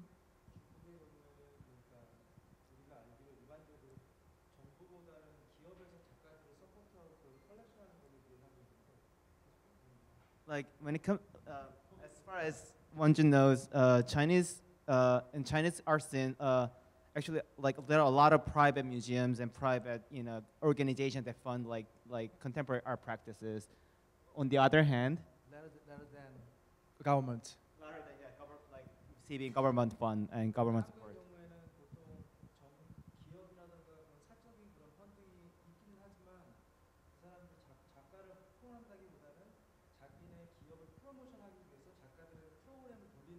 Right. There are some private fund the private like support by the like rich like companies like Samsung, but mostly in Korea they try to like support like contemporary artists for the purpose of promoting their own like companies like Hyundai cars or like Samsung like electronics. So artists are the kind of tool like tool to be used for the. 그렇기 때문에 이제 전반적으로 어떤 예술에 대한 이해도가 굉장히 낮은 상태에서 기업의 프로모션은 예술을 대하기 때문에 기업이 어떤 예술가를 대할 때 어떤 정치색이 있는 그런 작가들이라든가 그런 작가들을 배제하는 경우가 정부의 어떤 정권에 따라서 달라지는 거예요. So he realized that like artists working with socio-political issues has been marginalized by this capitalist logic of promoting like like companies like Samsung and Hyundai. So and it depends on like who's like which government took place and yeah. 그러니까 그렇기 때문에 이제 중국 같은 경우는 작가를 어떤 지원하는 것 자체가 굉장히 장기적인 어떤 그런 지원들이 있는 것 같은데 한국 같은 경우는 그것이 정권에 따라서 굉장히 어떤 정권에 어떤 작가들이 프로모션이 되고 어떤 정권에 어떤 작가가 프로모션 되는 경우가 있어요. So we have 5 presidential terms. So every time we change, like for example, this time we have like left-wing party want to take rule the government, and previously for the 10-year we have like right-wing party rule the government. So depends on which kind of left or right. Like the government try to promote like different types of artists based on their political perspective. 그러니까 이를테면 김대중 정부 시절에는 어떤 사회 정치적인 주제를 다루는 작가들이 굉장히 많이 뭐랄까 선보적 전시들이 많았었고 그런 해외 전시들 그런 작가들이 큐레이터들 또 그런 취향의 큐레이터들이 나가서 그 해외 그런 전시들을 하게 되니까 또 다른 반대편에 있는 작가들이 그거에 대해서 굉장한 불만을 갖고 있었지. So it was 15 years ago. Yeah, when one of the left party government, ruled the government, party ruled the government. What was it? Which was the first left government in South Korea. 그리고 이제 그 사람들 그 시절에 이제 국제 전시 같은 거에라든가 어떤 큰 전시 항상 그쪽 작가들이 left wing 작가들이. So like government promoted a lot of artists who are kind of dealing with like left wing rhetorics, especially for the like they fund a lot of money artists to have like international exhibition outside of Korea. 그러니까 그런 작가들이 더 많은 기회들을 갖게 되니까. Simply speaking, left. We just divided into left and right. So artist group also left and right. But the left party got a lot of opportunity during the first the Kim Dae-jung government, which is the first left party government.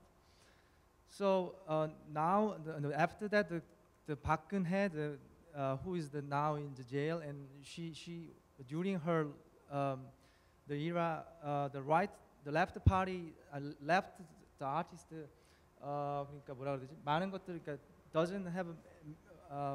didn't have many opportunity to show their work. 그러니까 그런 것들이 계속 정권에 따라 바뀌어서 이번 정권에는 또 지금 이제 사회 정치적인 작가 이런 사람들이 많이 보여질 거라고 또 반대편에서 얘기를 하는 거죠. Yeah, so the things always depends on which type of government rule the current state. Then he's expecting that. So since we have like left wing president, so he's expecting that a lot of artists who whose work is about like social political issue will get more attentions. And yeah. Let me finish.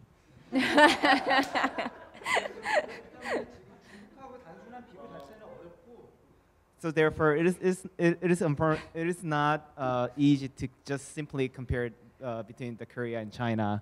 그리고 일단 한국 같은 경우는 기업의 파워가 정부의 파워보다 이제 정부의 파워가 다른 식으로 또 작가들한테 프로모션이 그러니까 힘을 갖고 있기 때문에 그 기업들이 갖고 있는 그 얄팍한 그런 것들이 한국 미술을 발전을 시키는 것처럼 외면성으로는 보이지만 실제로는 발전시키는 게 아니라 정체되게 머물고 있다는 거예요. So it seems like Samsung and Hyundai is a big promoter for contemporary Korean art, but for his point of view, it's not really like good for have a diverse and better generating better conversations. It's like yeah, we are kind of stuck in the yeah, we are in the still. Yeah. The thing, because you said there was the left and there was the right, but you started with this wonderful sort of statement that you had Hyundai and these other companies, and I remember when I went to Seoul, Korea, and my colleague there, Seoul Lee, was like, I can't remember what the bad museum was. You were like, oh, don't go to this museum, it's all like bad art. And it was all, and it brought back to mind the sort of whole thing that there's something between the left and the right, and that's art and technology. Art and technology has always had, advanced technology art has always, and I'm going to betray my sort of biases here, but has always resulted in lots and lots of really bad art, almost exclusively to the extent that the artists get a lot of money and get to play with fancy toys. That's when the art goes down the drain. And that's when the big art fairs kind of produce just this gimmickry that ends up being kind of corporate showroom, art, like little pretty kind of digglies that kind of do nothing and ask nothing and are completely uninteresting. But that's the kind of art that maybe these corporations find kind of most useful, that they're in a position to support, and that kind of elaborates the soft power of Korea as the land of kind of new media technology. So I just wanted to throw that in and see if that was something you agreed with or not. And my another question relates to this discussion is I was wondering what's happening in Korean art now, because we just had a new president and it's changing always so fast. So I was wondering what's happening, and I hoped to hear a lot from Jae-young or Goon as their curators. Kind of responding to all three of you. For example, the technology, spectacular things are actually happening in the big Korean institutions, such as the one in Gwangju and also the main one in Seoul. And Wonjun's mentioning about the corporate support for the arts in Korea, it's also tied to the administrative schedule and the rhythm and speed of Korea that, for example, Shayo is doing this exhibition thanks to the Ho Family Foundation, who supported the Guggenheim under the condition that they will have, at least a few years of research and presenting Chinese art and Asian art in general. Hyundai and other companies support the museums, but they want the fast result within 1 year, through which we cannot do anything other than some spectacular whatever things that are very quick. And also, it is also tied to the public funding, the state funding, that, for example, in Europe, in the Netherlands, for example, you have to submit your 3-year plan, and you do one by one, tackling the tick marks. But in Korea, all has to happen within less than a year, which is not really good for people to have mid-term, long-term thinking, which also led me to think about how to overcome this limitation of time and velocity. And I think other than the left-right thing, I mean, I also suffered by working with Minuk and Park Chang-kyung, who were supposedly the left intellectual artists, who also got the state funding in 2015-16. And we had a lot of problems in doing things. I mean, it was not like officially they were harassing us, but something like, oh, you got the funding, you have an opening of the show in May, but we can send you the money in August.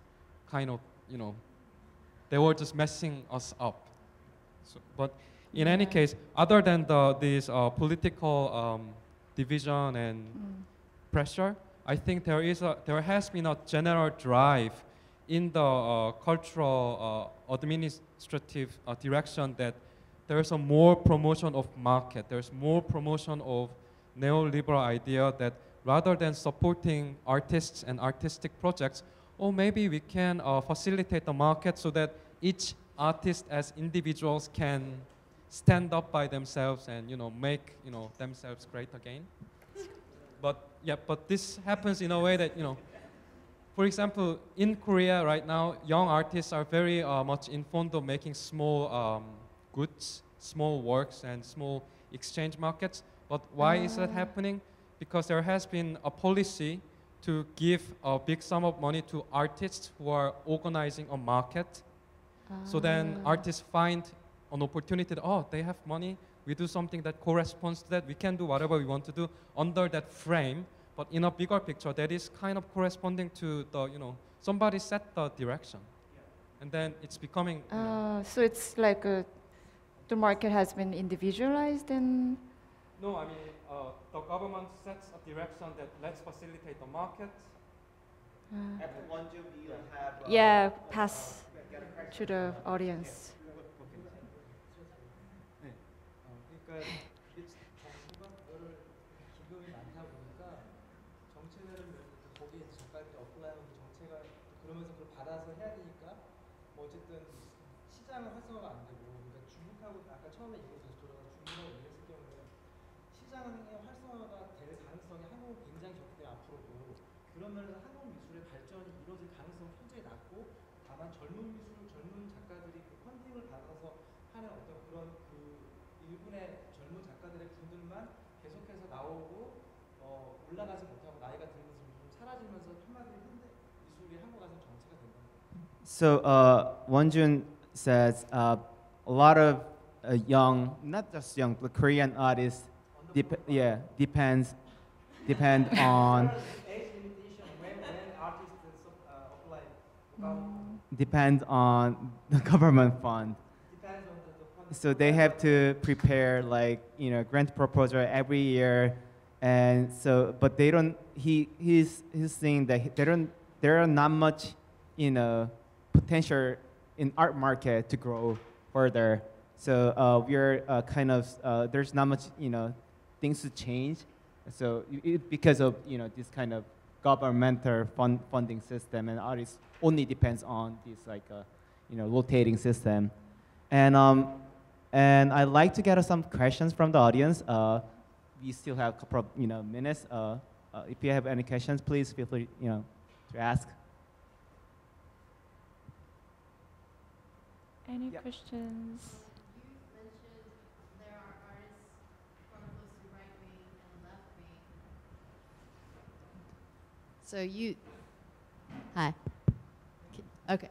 So you mentioned there are artists who get supported by right party and the left party, and how does artists define which political stands they're standing for? Is it by their personal connection, or is it by the nature subject of their work?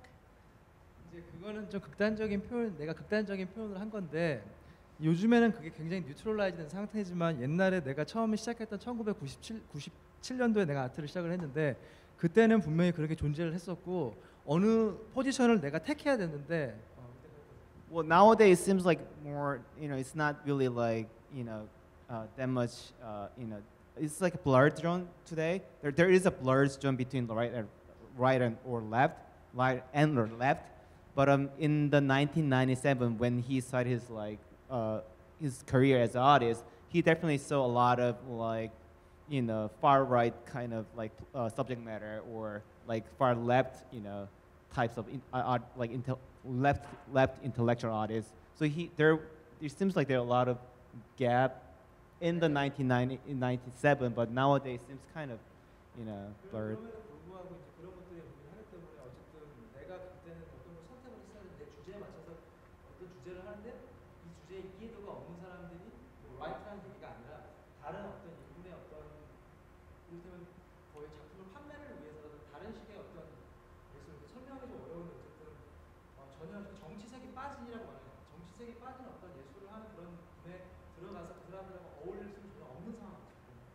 So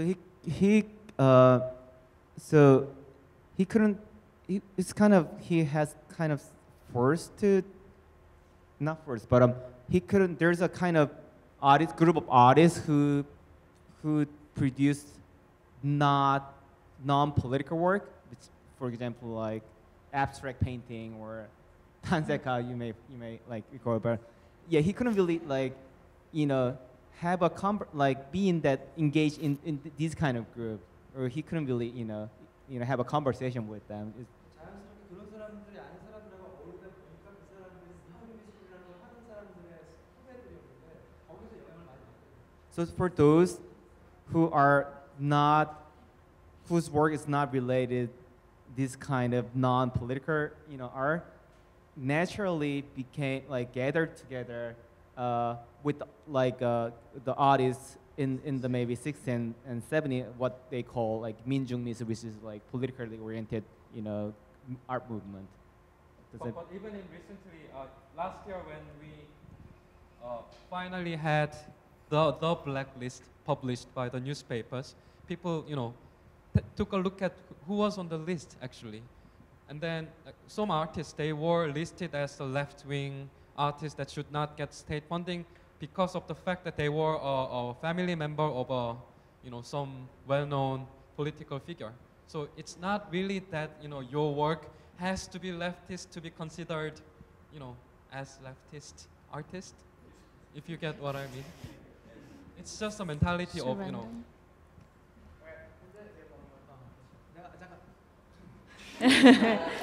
So we have 2 more questions. Nevertheless, 정치적인 자본장에 가지고 보여주는 쿨함, 그것들은 굉장히 전략적으로 작가들이 가져가는 그 어떤 전략이 될 수가 있다는 합니다. so in this case, having a political issue in their work can potentially be great, like what do you say, like strategy, yeah, for art. 그럼에도 불구하고 그는 굉장히 어려운 선택을 한다. But like you pay the cost. These artists, should take risk. It's not a easy, decision. They are taking risk. Anyhow, yeah. Let's So we have a have second 10 question. minutes. So, any questions? So this is actually kind of my expertise, but I don't want to linger on this subject of politics, of culture, and art. But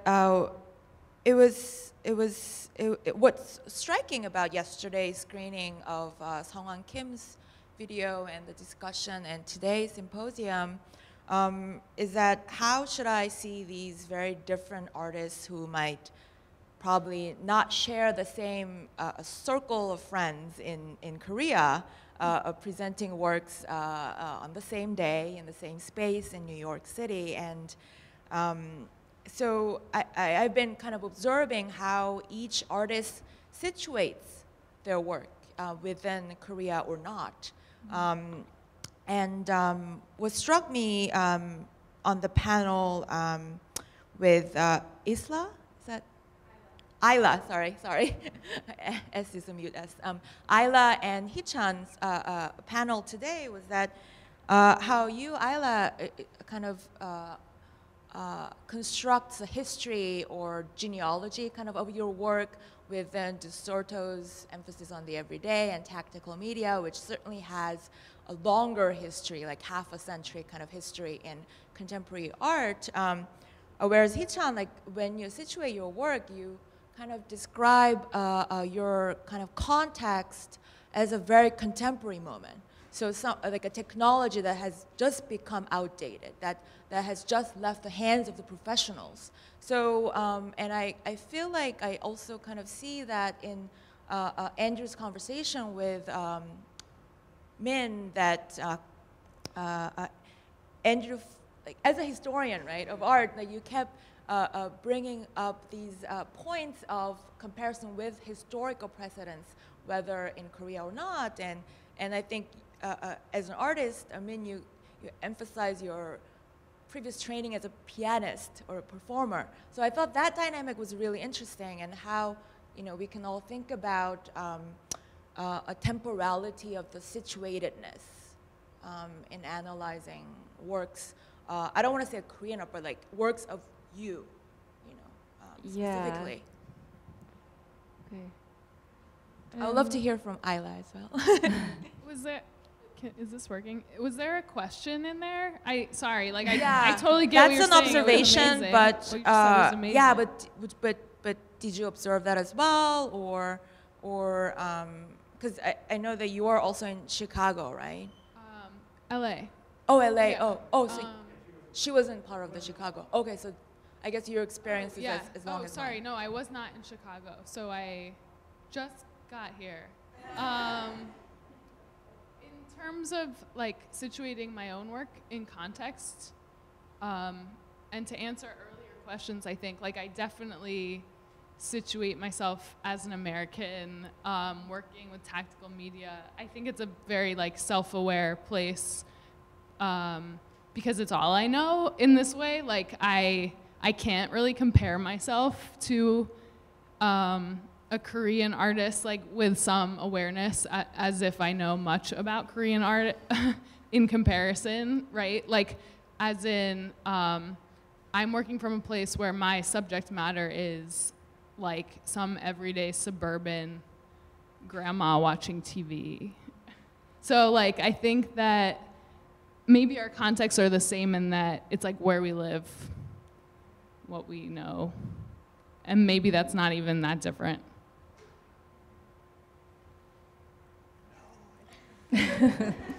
So what can I say? So what was the question? So how can I answer that? Yeah, how do you situate yourself, but within history? So temporality of your situatedness, I guess. But I don't know, Andrew, what do you think?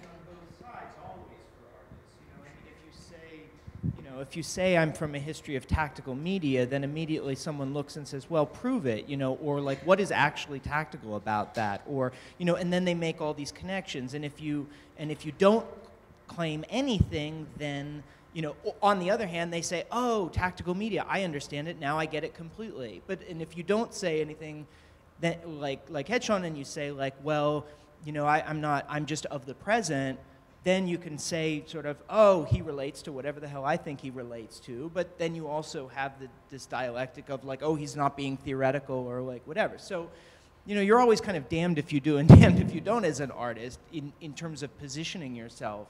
But I do think the question of there is this larger question of temporality and like whether you're specifically, locating yourself in, like this is something that came up in Chicago that we were talking about, like I was trying to think about when I was writing the foreword for the Korean edition of the book, like, and we were talking, how is contemporary art taught and understood in Korea?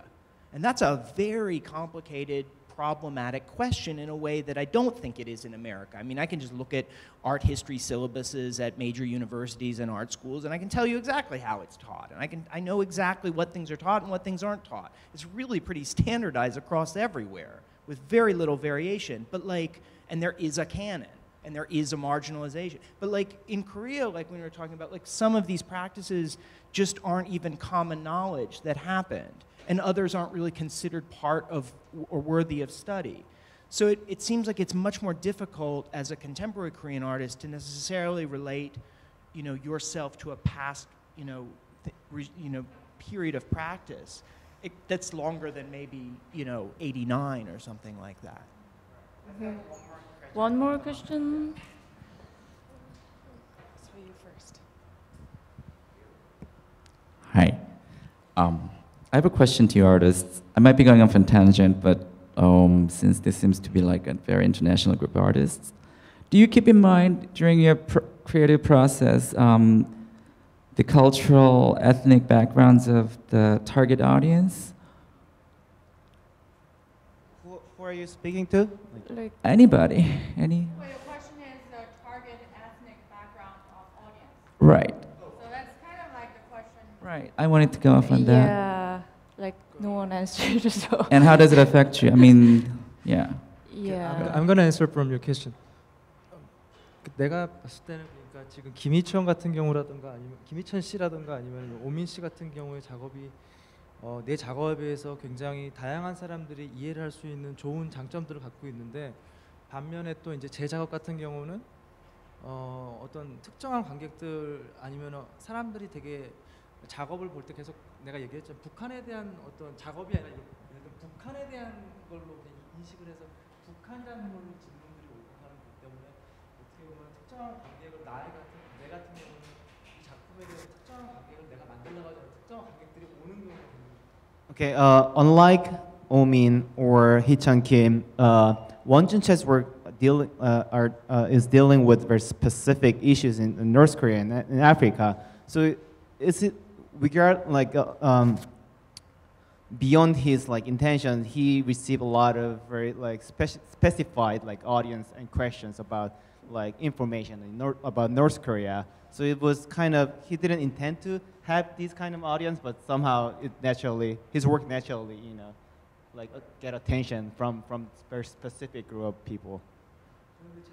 제일 특이했던 거는 유럽에서 전시를 하거나 특히 유럽에서 전시를 여러 번 했는데 유럽 관객들은 북한의 관점이 아니라 모든 이 작품 같은 경우를 다 아프리카적인 관점에서 다 해서 일단 타이틀 자체가 레드 아프리카라는 전시도 있었고.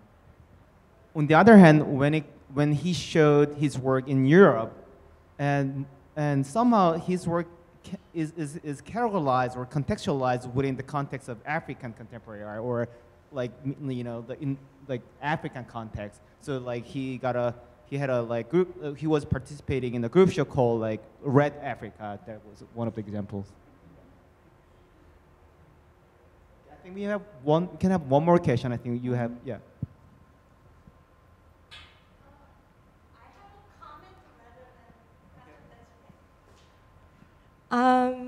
It was really interesting to see Hee-chan's and then Isla's work together because we live in a culture and society shaped by technology in many ways, and then the way in which the technology shaped the culture and society very different in different countries, and then I could see the differences, different kind of engagement in a very interesting way. And then, so the moderator, Jae-young, kind of mentioned kind of American and then Korean difference.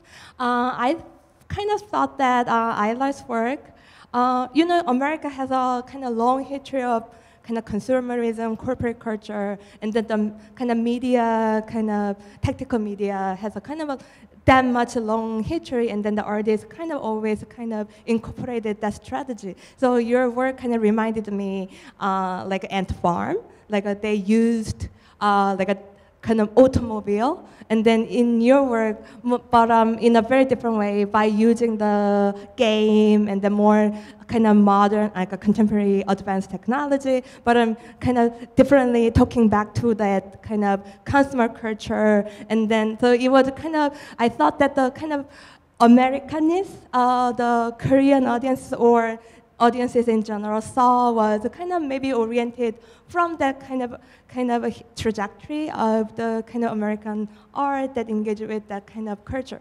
And then on the other hand, I never seen Hee-chan's work before, so it was really the fascinating experience. And then the work actually kind of also, but the common your work, the Hee-chan and then Isla's work, kind of talks back to the kind of how the media infrastructure shape our culture, society, and then even personal kind of identity, and then belonging to the society. So there is a very kind of nice, fancy visuals, and then very rapid speed. But the content, the dialogue is about like a suicidal kind of club. And then that's kind of very, very striking and then very specific, driven by the Korean culture. All the ways of dialogue and then the proceeding, the kind of generating the rumor or fact in between. So it was kind of really interesting way to see how the different artists from different two countries talks back to that kind of society shaped by that, the reality of the kind of reality and the media kind of infrastructure. So that's my comment. All right. It's a long day, but I want to give this mic to Sujan Anchor to make a final remark. Well, thank you all for coming. I hope that this has met your expectations. It was very interesting to kind of see the viewpoints, and I think that this should be the first in a series that we do of different kinds of cultural context. Okay? So tune in next time. Thanks.